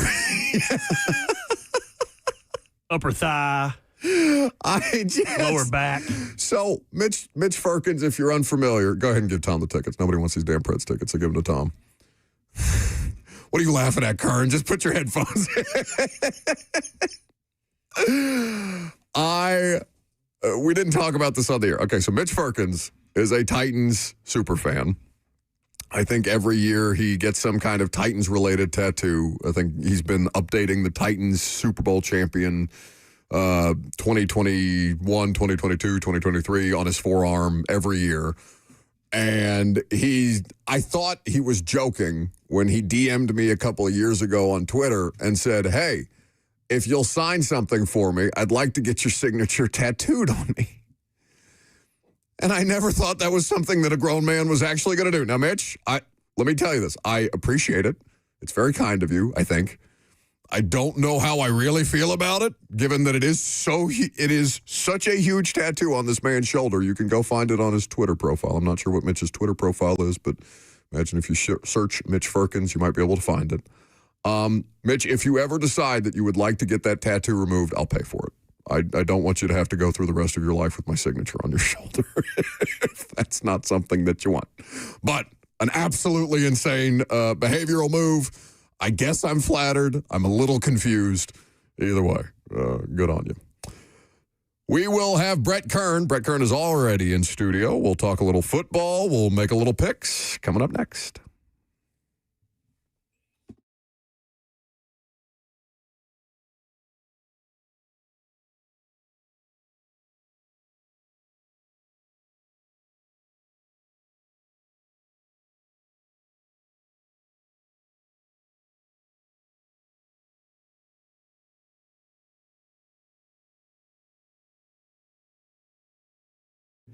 The Tennessee Men's Clinic is here to help you if you've been dealing with something that becomes a common frustration for a lot of guys. If you're feeling tired, sluggish, or not like yourself, it's just a part of the aging process. But those things don't have to be inevitable. Specifically, performance issues don't have to be inevitable. And that's what the Tennessee Men's Clinic is here to help you with. No guesswork, no gimmicks, just real science and effective treatments. You want to be careful with online fixes. We all see a lot of ads, especially on our Instagram or TikTok algorithms, that are advertising generic online pills that are overpriced and often ineffective. The Tennessee Men's Clinic is going to provide you a personalized treatment plan because they have multiple urologists on staff who will provide you tailored treatments specifically to your body and to your goals. They have comprehensive men's services, so ED treatments and many other options that guys didn't even know existed. So call the Tennessee Men's Clinic today, 615-208-9090. That's 615-208-9090, or visit them online at TennesseeMen'sClinic.com.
What's going on? Noon on the dot. Happy Friday. Good morning from the Circus Sports Studios. I'm Robert Walsh. A little bit of breaking news just came from ESPN's Twitter. Matt Campbell and Penn State are working toward a deal that would make him the next head coach of the Nittany Lions. There are multiple steps that needed to be finalized, including agreement on terms and formal approval of compensation. But you can get your breaking news right here, as it looks like Matt Campbell is headed to Penn State. Last night, Thursday Night Football, Cowboys put up a good fight, but the Lions pulled away late to win it 44-30. Jahmyr Gibbs finishing with 120 yards and 3 touchdowns. He has tied Barry Sanders for the most touchdowns before turning 24. Some unfortunate news for the Lions after the game, as safety Brian Branch, it has been announced that he has torn his Achilles and will miss the remainder of the season. Vol basketball is headed to Nashville with a huge matchup against number 14 Illinois, Bridgestone Arena, with a 7 p.m. tip-off tomorrow. Overall, Tennessee sports are 4-1 against Illinois, the 3-0 at home with a 1-1 on the road. The 25 meeting will be the first between the two on a neutral floor. Titans injury report looks a little more promising than it did earlier in the week. Everyone who had a rest day returned to practice fully, but Jalen Armour-Davis remains sidelined with an Achilles injury. And you know we'll have you covered here on 104.5 The Zone. Game day from pregame to Titans radio all the way up to that noon kick in Cleveland. We will have you covered for all your foundation repair and your waterproofing needs. You got to go to USSTN.com. Breaking news at once on your home for the Titans and the Vols. This is 104.5 The Zone.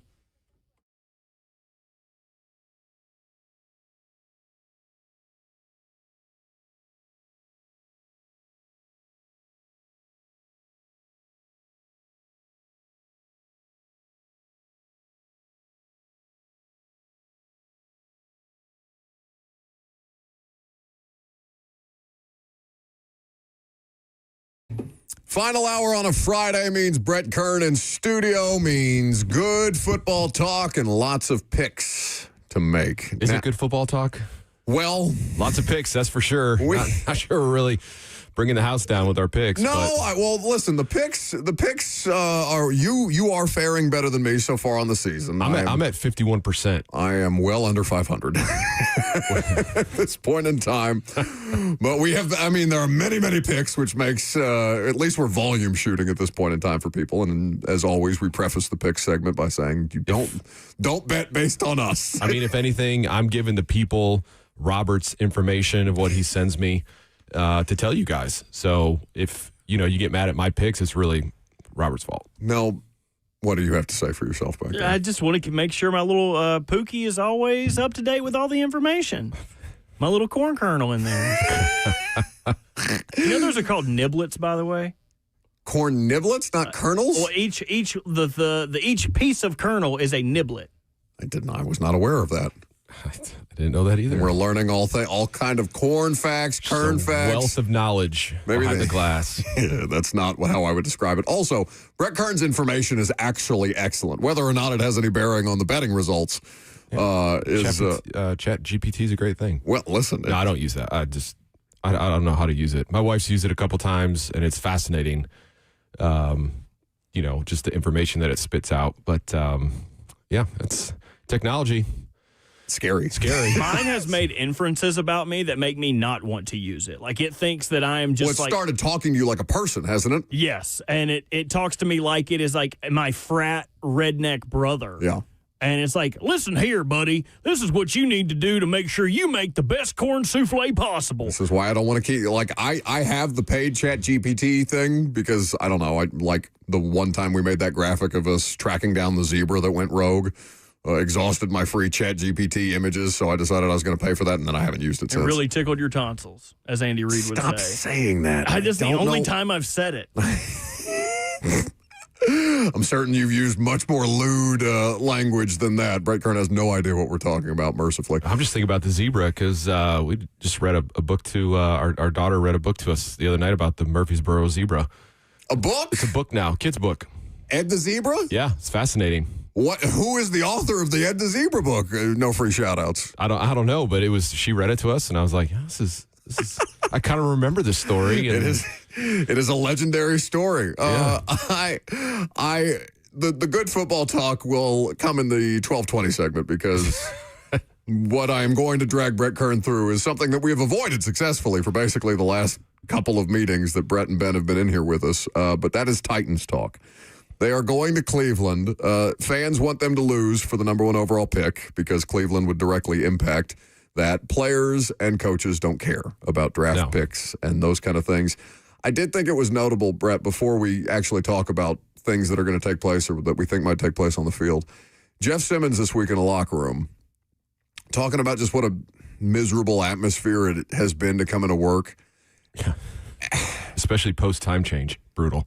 Well, yeah, and you've spoken on that before, but I'm disheartened by that because, like, Jeff is one of those things where that doesn't, like, he doesn't show the cracks on that very often. And it's just been such a sheer amount of losing that they've done here in the last couple of weeks. And it's compounded by Cam being asked a question. I believe Tehran asked him the question on Sunday where he was asking Cam about being the most sacked quarterback in football and how that's impacting him mentally, physically, emotionally, like for his love of football. And Cam says it's taken a toll. Like, I don't want things to get so bad where people don't like or don't want to play here.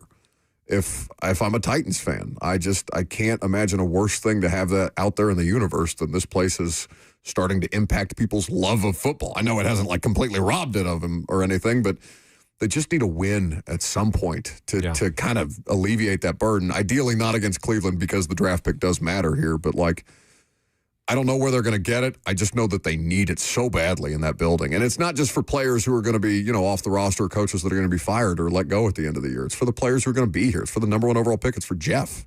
Yeah, 100%. Yeah, I mean, I was actually talking to somebody the other day, just the NFL and how it's set up for parity. It's really not set up for you to have a stinky team for a long time. Now, if your management's not great, head coach, you're going through head coaches, you're not drafting well, then you're going to get stuck, on that hamster wheel. But I think that's why this next coaching hire is so important.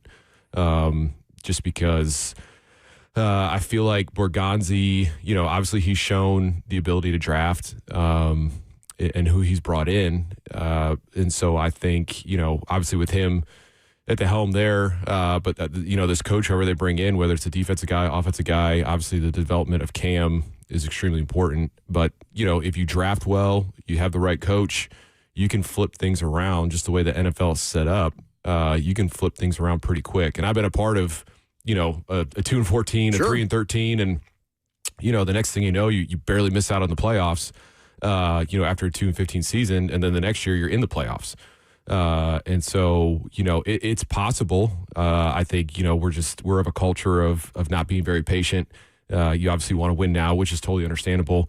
But, it might take a year or two. But if they get the right coach, they draft well, obviously they're going to have a lot of money to spend if they spend wisely, not just throwing money out there to guys just to throw money out there, but wisely to really fill holes that they have, which is a lot. But, I think they can turn things around pretty quickly. But, yeah, from Cam's standpoint, too, just mentally, like it is hard. Yeah. It is hard when you're going to work, when it's dark, when you're coming home, it's dark. And obviously you're losing, you're taking a beating. Just the roller coaster ride of the season, of stringing together, the Houston game looked good, Seattle looked good, and then Jacksonville just took, some steps back, right? So I think for him, really the organization in general, but really for him to get a W is probably what's most important. Yeah, and that's another thing that I didn't think to ask you until you kind of just alluded to it, like the progress, right? And I think because of fans and a social media mentality and a microwave mentality, for lack of a better term, and a Madden mentality, right? There's almost an expectation that progression from football players is linear. And I don't think that's very often the case, especially with young players on teams that are not in great situations. I wonder how you guys navigate that, because I'm sure you expect to make progress in your respective, positions or your skills week by week. But there's also some you want to hold yourself to a standard, but there also has to be some degree of grace that you're granting yourself. Like, okay, I didn't do it this week, but it's critical that I not make those same mistakes in the next game, whatever your position is. Right. Yeah. I mean, I think punting's obviously a little bit easier, obviously compared to a quarterback.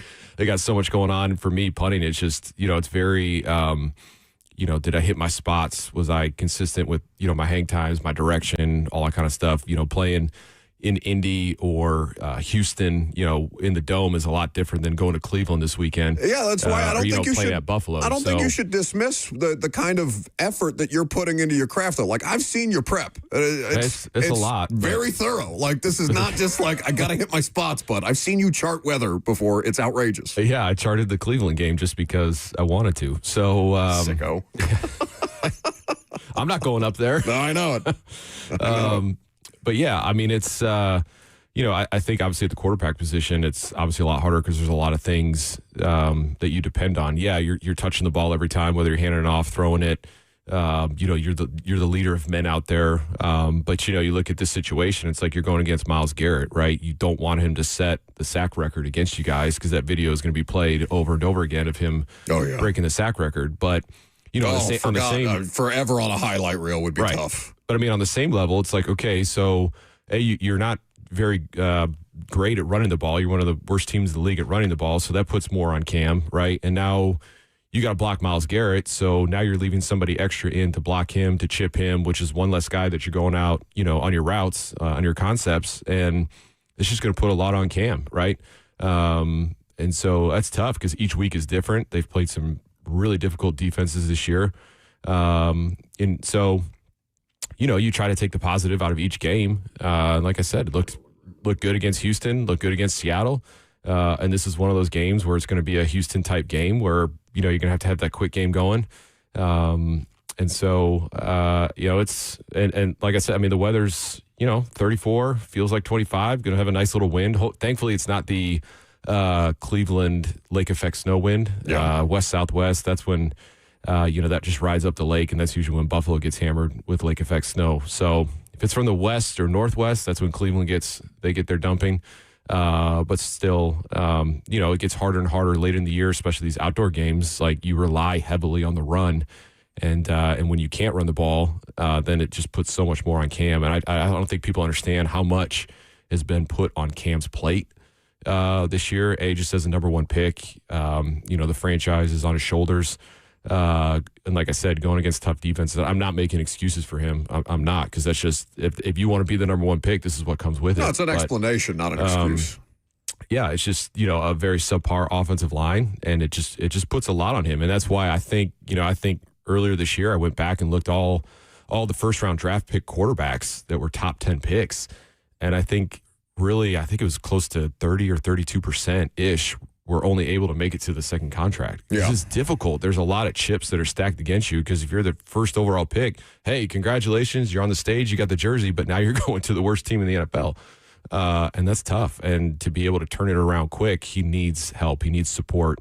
And so, like I said earlier, these draft, this year's draft, next year's draft are going to be absolutely huge for his development.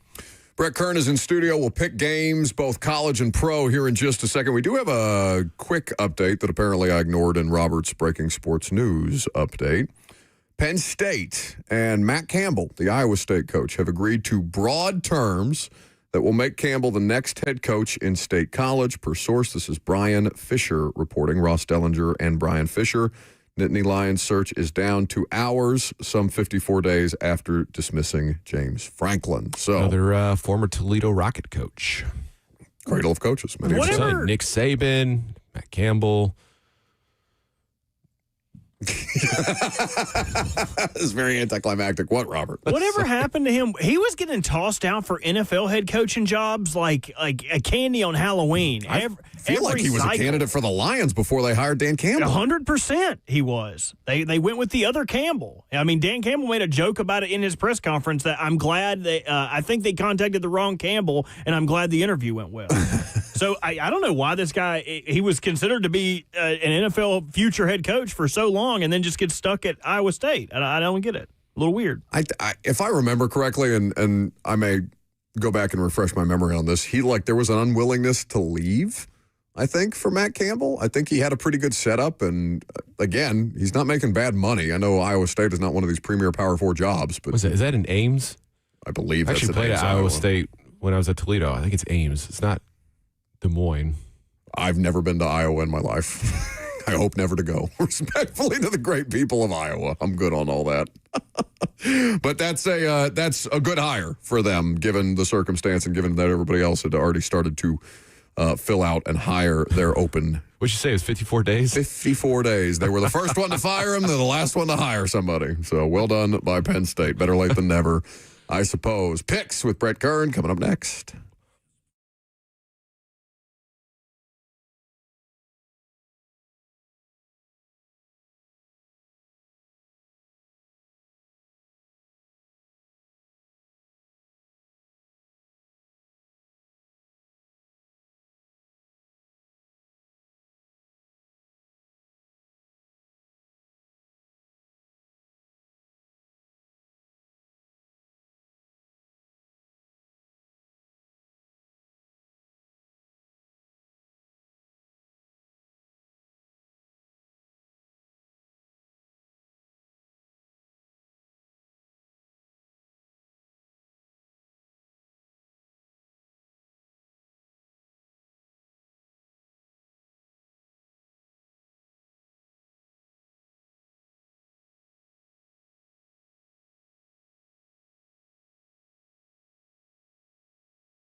Welcome back to the show. Fueled by Hattie B's Hot Chicken. Brett Kern is in studio, and it's one of our favorite times of the week. It's time to pick some games. We're going to start in the world of college football, Robert, since Lucas is absent. Apparently calling high school state championship games takes precedent over spending time with you and me on a Friday. That's fine. You can find Lucas. Is he on this afternoon, this evening? On My TV 30, when is he calling games? Do we know? I don't know. I ain't his keeper. He said he's got the 6A, which is tomorrow. So the odds 135 are today, 246 are tomorrow. Okay, I'm pretty sure he's doing. I think he's doing 4A. He's doing a Pearl Cone game. Okay, so that's 4A. I think that's Alcoa, and then he's got the Ravenwood Oakland game, 6A. So 4A and 6A, you can watch Lucas on My TV 30 with Josh Corey of the Titans organization, former Florida offensive lineman, doing color to Lucas's play-by-play, and I'm sure they'll do a great job. We are not picking high school state championship games because that would be illegal. That would be illegal. That would be very illegal. I'm sure there's some bookie down in Chattanooga trying to get some action, but that is wrong. That is wrong. That's wrong. Some poor, sad, off an alley somewhere where you can get odds on high school state championship. I mean, you could do NIL in Tennessee for high school kids, so I'm sure at some point they'll figure out a way. Keep paying these kids to play high school football. Why not bet on them? It's messed up, but the way our culture is, I mean, I wouldn't be shocked to see it here. We're not too far away. I'm sure there will be a betting scandal in a few years from now, just like there is in the NBA and MLB the last couple of months. But we are not going to do that. Robert, what is the first game on the docket in the world of college football championship games that you are going to have us pick? What do you guys think is the bigger game this weekend? Is it Ohio State and Indiana, or is it Georgia and Bama? I think it's Indiana, Ohio State. They're two undefeateds. They're two undefeateds in a conference championship game, and they're number 1 and number 2. Indiana, OSU, -4. How you feel? Yeah, I'm excited to watch this game. Ohio State's first in the country, scoring defense. They've only allowed 7.8 points per game this season, which is crazy. But number 2 in the country are your Hoosiers. Yes. 10.9 points per game. Ohio State sits first in the country as well. In total defense, they're only allowing 203 per game, which is crazy. But Indiana, they're 4th in the country, only at 251. So both have very solid defenses. Indiana's got a high-scoring offense. They're number 2 in the country at 44.3, and the Buckeyes are 13th at 37 points per game. Like I said, obviously can't wait to see these two teams play each other, but to see these two quarterbacks, Julian Sain leads the country in completion percentage, 78.9%. That is absolutely insane to me. Outrageous. I think it was 2 weeks ago when I was looking up stats, he was over 80%. But Fernando Mendoza, not far behind him, 72% of his passes. But I think, the difference, obviously Indiana hasn't gone up against guys like Carnell Tate, Jeremiah Smith. They might be the best duo in the country, as they're both sitting top 15 in the country in yards per game. So I think that's going to be pretty hard for them to overcome. I think it's like a touchdown game. I don't think it's a blowout, but I think OSU covers. Robert, what's the most amount of points that Ohio State has allowed in a game this season? Was it against Texas, week 1? I don't know what game, but I know that they have not allowed more than 16 points in a game this entire season. Now, I think Indiana can do better than that. But Ohio State's defense is almost as good as their offense is right now. And a lot of the public money, if I'm looking at CBS Sportsline right now, which is where I get a lot of my gambling information, no free ads, 88% of the public money is on, or 86% of the public right now is on Indiana money line. 88% of the money is on Indiana money line right now. I don't feel quite that confident. It's coming in about even in terms of Ohio State -4. I'm going to take Ohio State to cover the 4. I think that they could win by a touchdown. I think they could win by double digits. I'm not down on Indiana by any stretch of the imagination, but Brett, this just to your point about the talent gap. Indiana has not seen or has no one even remotely in the same stratosphere from a talent perspective that Ohio State does on either side of the ball. Ohio State hasn't seen an offense like this. No, and they will be tested for sure. But I just think that. Do you think the loser of this game is out of the top 4? and doesn't get a first-round bye? I can't imagine that would be the case. It's kind of a no-lose situation for Indiana, even though obviously you would like to stick it to Ohio State, the big bad. And it's in Indianapolis. How far is? It's about 45 minutes. Oh. But I mean, there will be just as many Ohio State fans there as they travel above average. I told you off air. Dennis Kelly called me the other weekend and asked me if I was going to this game. I said, no, Dennis, I have to go cover Titans and Browns in Cleveland, because I guess Dennis lives in Indianapolis, and even though he went to Purdue, he's going to go watch Ohio State, Indiana as some kind of like it's a great watch. game. I mean, how many times do you get this opportunity to go watch 1 and 2 play each other? I just want to remind people. And get some sliders. We talked about this before, Harry and Izzy's. So good, yo. That and a million Miller Lights, which I'm sure Dennis Kelly and his family will be deleting in the stands as they watch this game. But I just want to remind people that Dennis Kelly went to Purdue, but he got his master's at Indiana. 3 o'clock game No fact. between the Bulldogs and the Crimson Tide. Georgia is 2.5-point favorites. How you feel? This is the tough one. Yeah, Kirby 0-2 versus DeBoer. He's 1-7 versus Alabama. That's kind of crazy, 0-2 versus DeBoer. Yeah, and what's crazy, too, is the Dogs are 0-3 versus the Tide in the SEC Championship, but those are under Saban. So we're not going to, use that stat. But I just wanted to let the people know. Georgia's looked stronger down the stretch compared to Bama, who kind of survived that win last week in the Iron Bowl. They had control of it, but, it could have been pretty crazy, minus that fumble on the last drive. But, you can also say the same thing about, Georgia getting that close win versus Tech last week. Gunnar Stockton throwing for 70 total yards, a TD and a pick. Both teams are very similar on offense. Georgia's averaging 5.8 ones per play. The Tide are 5.85 yards per play. And same defensively, the Dogs are only allowing up 4.85 to Bama's 4.86. So they're very similar, statistically, rankings nationally too. The one stat that I'm big on, we've talked about it a ton, whether it's NFL or college, but the turnover margin, Bama's +8, Georgia's -1. I was texting Ben earlier today, and, he said Georgia, the pass rush is kind of their weak point. And if Bama can protect, Ty Simpson obviously he can pick people apart. Which they haven't been overwhelmingly adept at, especially of late. And I know they've played better defenses down the stretch in the regular season, but I mean, at least in the quarterback matchup, I would take Gunnar Stockton. Yeah. I got Bama to cover this. I think it's going to be a close game, which I might be crazy, but I just think, Bama's hopes, the fact that they are in the SEC championship, if they lose, that they're out of the playoffs.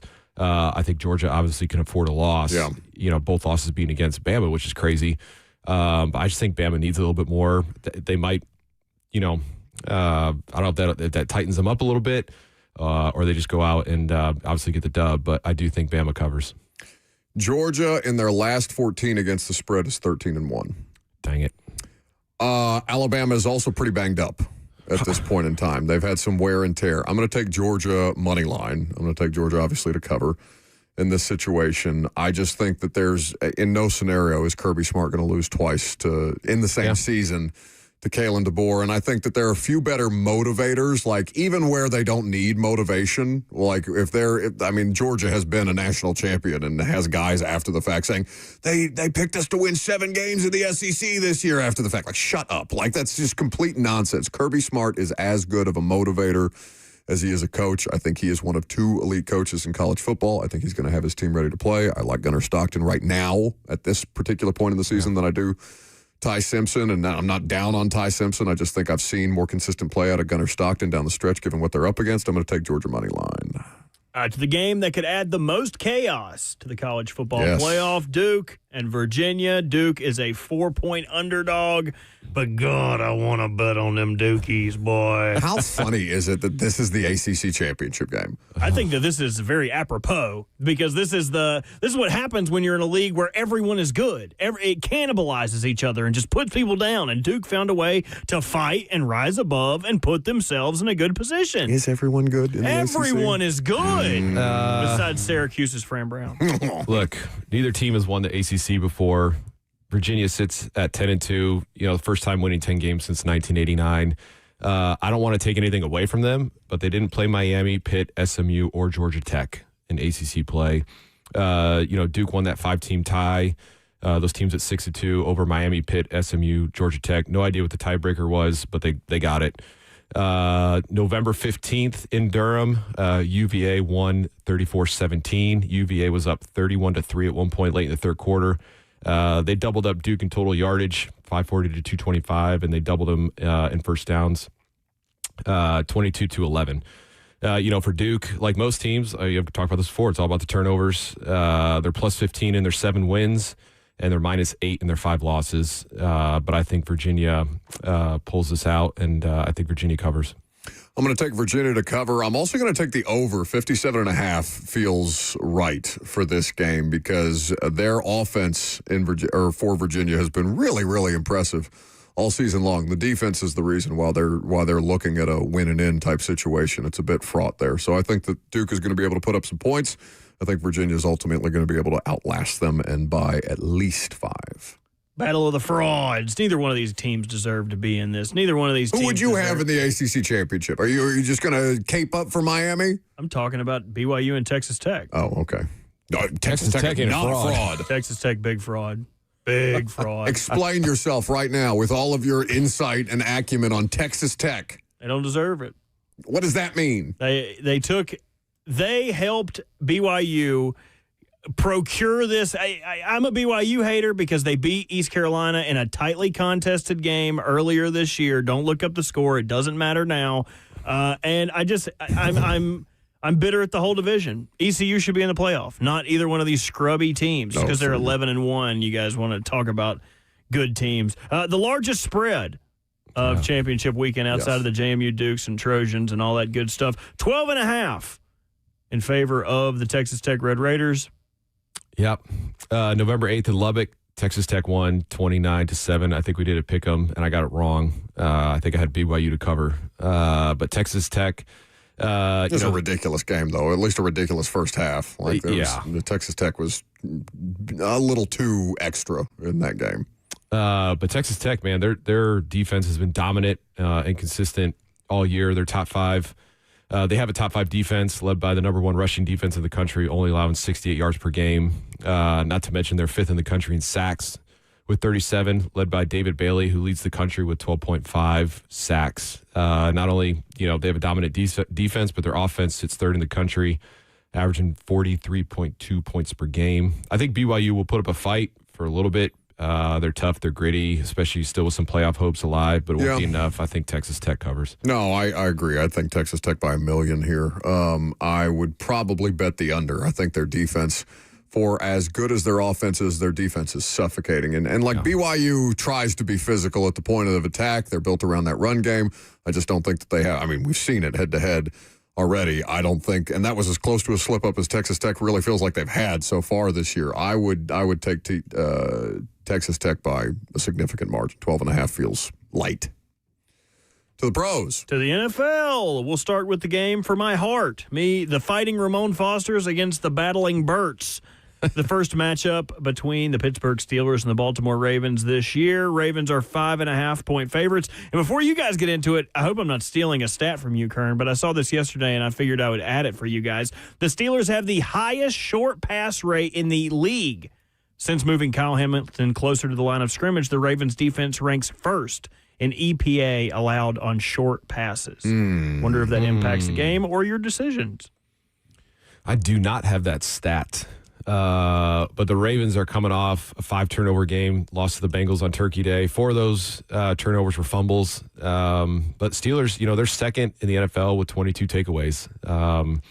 Ravens are 5th in the NFL in rushing, averaging 136 yards per game. And the Steelers, coming off allowing the most yards at Heinz Field. It's not Heinz Field anymore. What's it called? Acrisure? Yeah, Acrisure, sure. Acupuncture or something. Acupuncture Field. Last week for the Bills, giving up 249 yards. It's not quite as aesthetic. Acrisure Stadium. Heinz is way better. Acrisure The ketchup bottle. But, last year in the wild card playoffs, Ravens rushed for 299. So Steelers are on the struggle bus. Defensively, they're giving up 365 per game, which is 28th, mainly due to a bottom of the half league pass defense. And their offense sits 27th in total yards, only averaging 281 per game.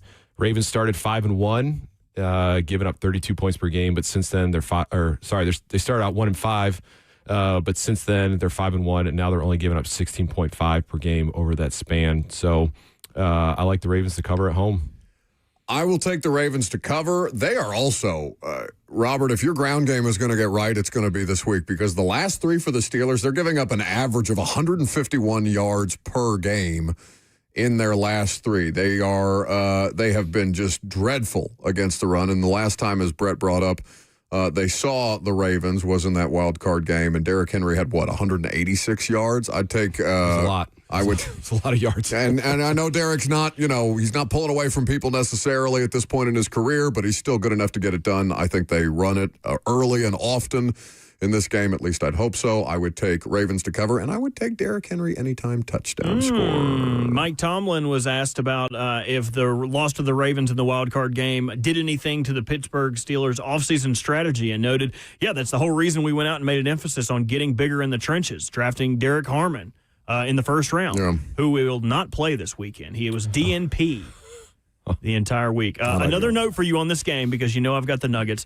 Over 50 members of the Ravens Super Bowl, how many is that? 45 team are set to attend this weekend's 25th anniversary celebration. That includes head coach Brian Billick, defensive coordinator Marvin Lewis, 8 other assistant coaches, as well as Sam Adams, Peter Boulware, Trent Dilfer, Mike Flynn, Jamal Lewis, Ray Lewis, Chris McAllister, Michael McCreary. You cannot get embarrassed in front of the legends of our franchise. These are the people that built that house. Do not get embarrassed. Do not. Okay. We have other games to get to. Okay, I guess. If you guys really want to talk about something else. Let's go to Jags Colts. You've just been melting my face off with Ravens analysis the past week. I have no one to talk to. I know. I have no one to talk to. I know. I need Lucas back just as much as you do. Colts and Jags. Colts are 1.5-point favorites on the road. Yeah, Colts have lost 3 of their last 4. Steelers, Chiefs, Texans. And in those games, JT's rushed for 85 versus the Texans, 58 versus the Chiefs, 45 versus Steelers. But he still leads the league in rushing by 54 yards over James Cook. And his first was 65 first down runs, which is 10 ahead of Christian McCaffrey. I think it's going to be tough sledding for the Colts. We obviously saw the Jags, and not like the Titans have a great rushing game, obviously, but I think it's going to be tough sledding for them against the number 1 rush defense in the Jags, who are only allowing 82.4 per game. But the Colts offense is still averaging 29.8 a game, which is 4th in the league. But, I think we've talked about it a couple weeks ago, this back end of the stretch for them facing some of these defenses is pretty tough. So they got the Jags twice in December. They still have Seattle, and they still have Houston. I think they play Houston last game of the year. Also, side note, Indy has not won down in Duval since 2014, when I think is he your cousin, Andrew Luck? He went 31-39 for 300. You're not slick. For 370 yards, 4 TDs, and a win. In a win, not as good as Purgatory, but the Colts won that game 44-17. So that's the last time they won down in Duval, 2014. Just the way you deadpan me on that. There's nothing more offensive. I remember telling you that one of the first times we ever met in the locker room. I was like, dang, man, are you related to Andrew Luck? That'd be a compliment. No, he's I'm sure a lovely person and a high-level athlete. Very nice person. I sat next to him on a bus at the Pro Bowl, still hit his flip phone. Really good guy. Oh, Buck is definitely not related to him if you're on the bus. Who just called the hotline? Ramon. What does he want? He told me to shut up. He said, shut up with all your bragging. Shut up. I am going to take the Colts here, even though the Colts have the most embarrassing streak in all of professional football, which is not winning in Jacksonville since 2014. It is outrageous, but if they are going to be a real and serious franchise, they have to get it done at some point in time. I think both offenses are a little overrated right now. I think the Colts did a lot on the front end in their early part of their season to kind of buy that total up. But I am much higher on the Jags defense than I thought I would be, and not just because I watched them without a lot of pieces and parts hold the Titans, who are not a great football team by any stretch of the imagination, to just a field goal. They're both playing pretty good defense. I think it's an under game if you're betting anything here, but I would take the Colts. I got the Jags to cover. Okay. Texans and Chiefs. Texans are huge game. 3.5 point underdogs. Really on huge the game for road. both. Yeah, for sure. For both. Yeah, I mean, as a Titans fan, you've seen what this number-ranked defense looks like. The Texans, first in yards per game, only giving up 265, fourth against the pass, fourth against the run, all while only giving up 16.5 points per game. Hunter is fourth in the NFL with 11 sacks, while his buddy on the other side, Will Anderson Jr., is sixth with 10.5 sacks.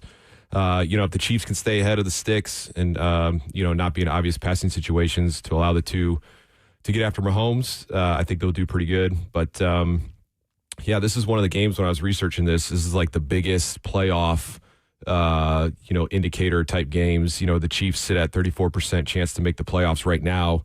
With the loss, it drops to 11%. And with the win, it bumps up to 55%, where the Texans, if they win, it bumps up to 78%. But with the loss, it drops down to 38%. So there's the most room for improvement / obviously dropping way down. If you're down to 11% with the Chiefs, which is crazy to think, insane that the Chiefs might not make it. But D'Amico Ryans 0-2 at Arrowhead. Both times it was sub 40 degrees. Kansas City 27 at kickoff with winds out of the north. Wind chill will probably be close to 20, if not in the teens. Best of luck. But I do think the Texans cover. I don't know why. I just think it's going to be a really, really close game. And so I think the Texans cover that 3.5. I went. It's a tough one. I've gone back and forth on this 17 times just within this segment, but I think I'm going to take the Chiefs minus the 3.5. I don't feel great about that because half of their offensive line is on the injury report, but half of the Texans' defensive front is on the injury report. Tim Settle just went on injured reserve. He's a good player. Will Anderson has been limited all week in practice, dealing with some kind of chest injury. I don't know. At some point, I'm gonna stop just grifting off Chiefs lore, but I just can't imagine a world in which that quarterback and that coach are not in the postseason, or at least keeping themselves alive a little longer.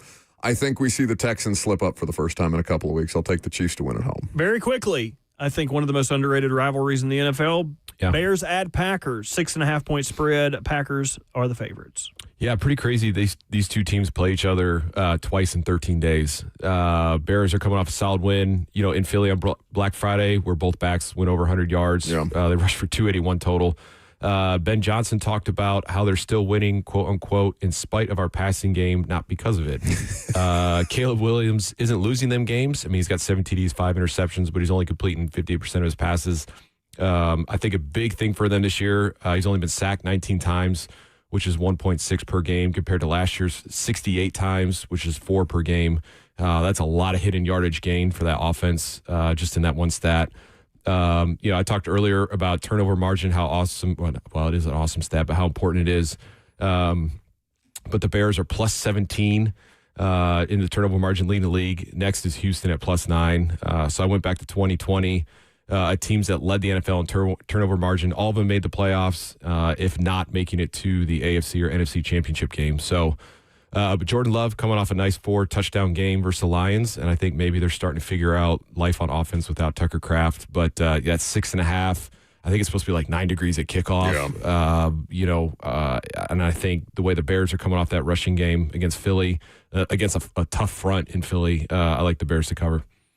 I'm going to take Chicago plus 6.5 as well. I really like that number. I think if Thanksgiving was any indication of either of these two teams, that we should be in for a classic, and I'm very much hoping that's the case. But the Chicago hype is crazy, and even if they don't win, 6.5 is way too big of a number for where these two teams are right now. Excellent. I think that's what the line was in Philly, too. Yeah. It was up there, and I was like, no. Well, people are still, I mean, even Vegas is thinking Philadelphia has more offensive juice than they clearly have at this point in time. It's a crazy stat that the Titans lead the league in 4 scoreless halves of football this year, and the Eagles are second with 3. Pretty glaring at this point in time. Brett Kern. We'll see how our picks age. Buddy, good to see you. Thank you for your time, as always. Love you, Brett. Love you, too. Oh, the rare love you. He hadn't got a single one all week. It's because Lucas is out and he's been stuck with me. Last call for phone calls if you got them, 615-737-1045. I've got Titans injury updates next.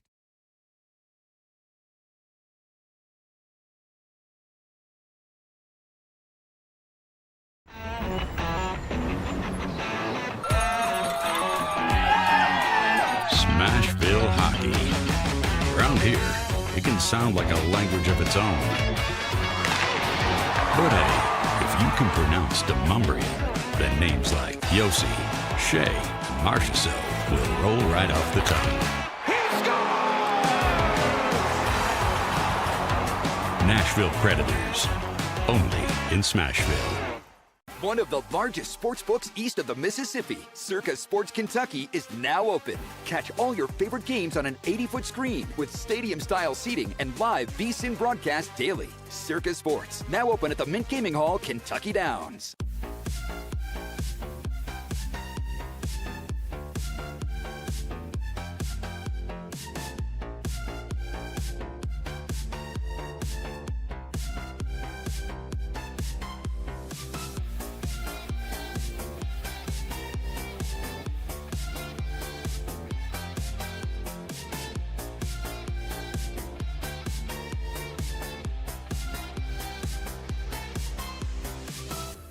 My dad and I used to golf together all the time, but when he hurt his back, it was over. To have your son want to spend time with you is amazing. That's why my chronic back pain has been so heartbreaking. Surgery, fused bones, long recovery. No way, not for me. A friend recommended stem cells, so I gave Kellum Stem Cell Institute a call. I'm glad you're out on the course. Yeah, it's really good. Call the Kellum Stem Cell Institute today. Swing still looks just okay though. I'll be home for Christmas. You can count on me.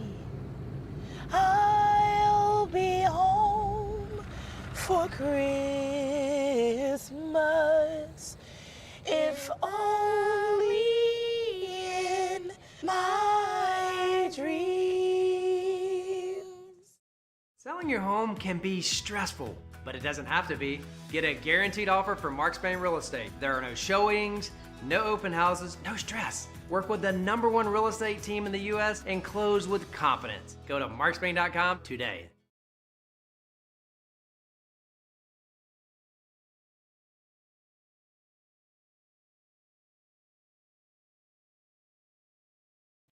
Every year, beginning in September, goes through August most often, we have an open online registration for those families who feel that they need the extra assistance for our Angel Tree program.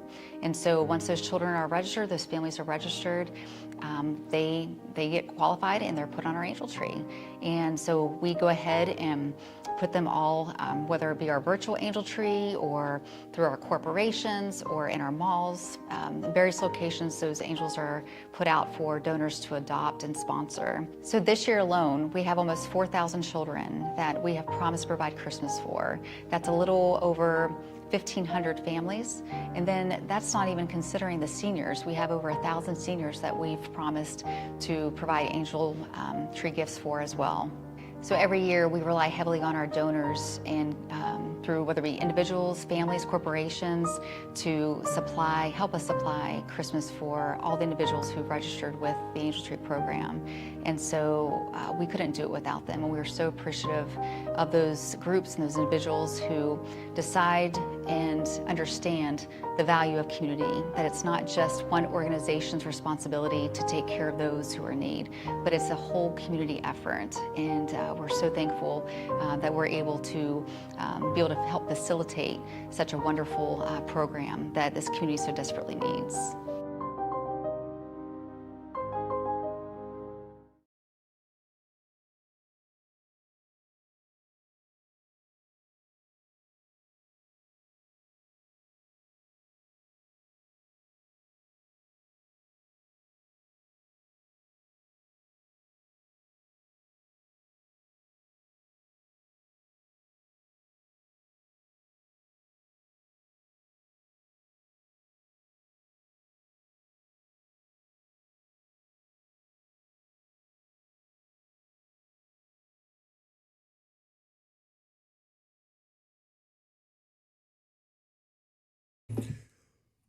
All right, last call for phone calls if you got them. Wrap up the show. Been a good week. If you missed any of the show all week long, you can catch the podcast. Robert even puts together a best of podcast that is available to you on Saturday mornings, or sometimes he gets lazy and just posts it on Friday afternoon. Sometimes on Sundays. It's a Russian roulette of podcast distribution. But either way.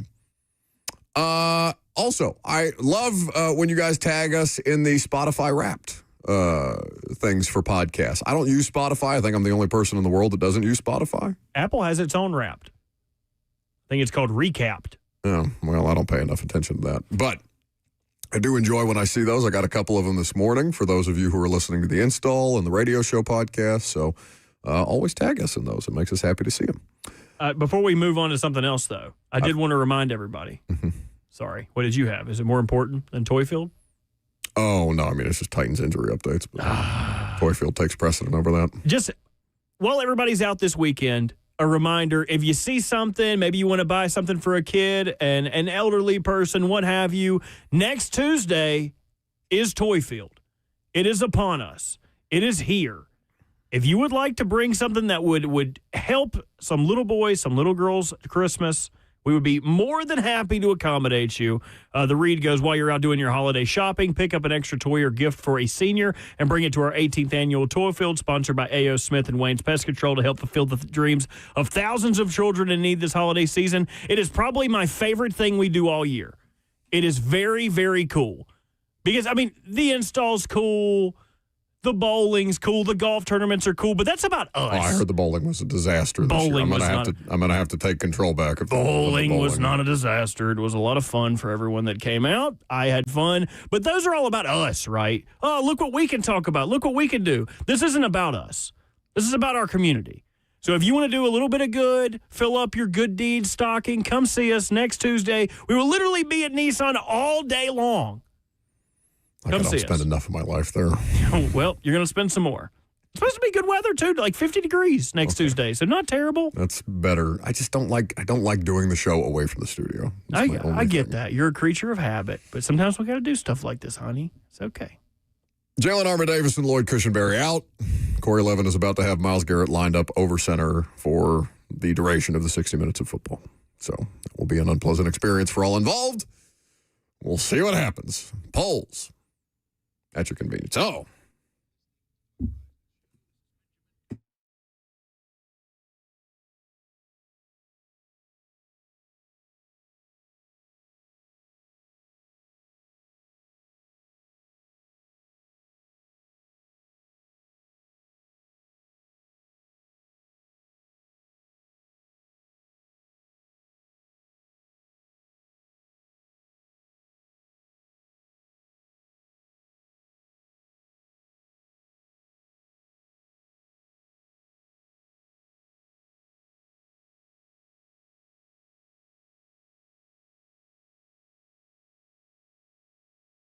The polls brought to you by Two Rivers Ford, the most trusted Ford dealer in all of the South.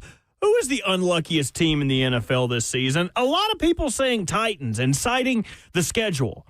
The schedule is not luck, in my opinion. The schedule is that is luck that you make. Like maybe it's unlucky that some team had a fourth place schedule but is good this year. I don't think that's the case. You just had to play the NFC West. That's not unlucky. That's the roll of the dice. Like you have to play them every 4 years anyway. Yeah. That's not luck. NFC West, AFC West, and you used to be able to bank on divisional wins because the division wasn't good, but now all three of the teams in the division are good except for you. I would probably go with the Commanders. I said Commanders earlier. I could also make the case for Cincinnati.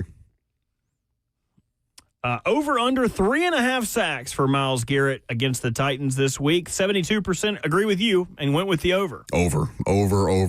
Hammer that over. If player props are available to be had, if Myles Garrett player props are available to be had, it's the easiest money you can make all week. Who is more likely to pull the upset on conference championship weekend? Slow down. Alabama, BYU, Indiana, Duke. I don't have to. 53% say Alabama. 25%, though, say in Indiana.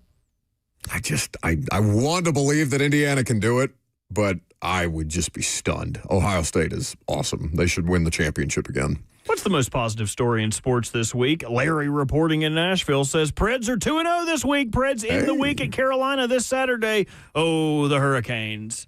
Are they stinky? No, it's just my hometown. Oh, okay. Good for the Preds. Listen, any winning around here in this city is welcome because nobody wins except for the soccer team in Vanderbilt. Those the polls? Those are the polls. Very good. Weekend. That's a show. Have a great weekend.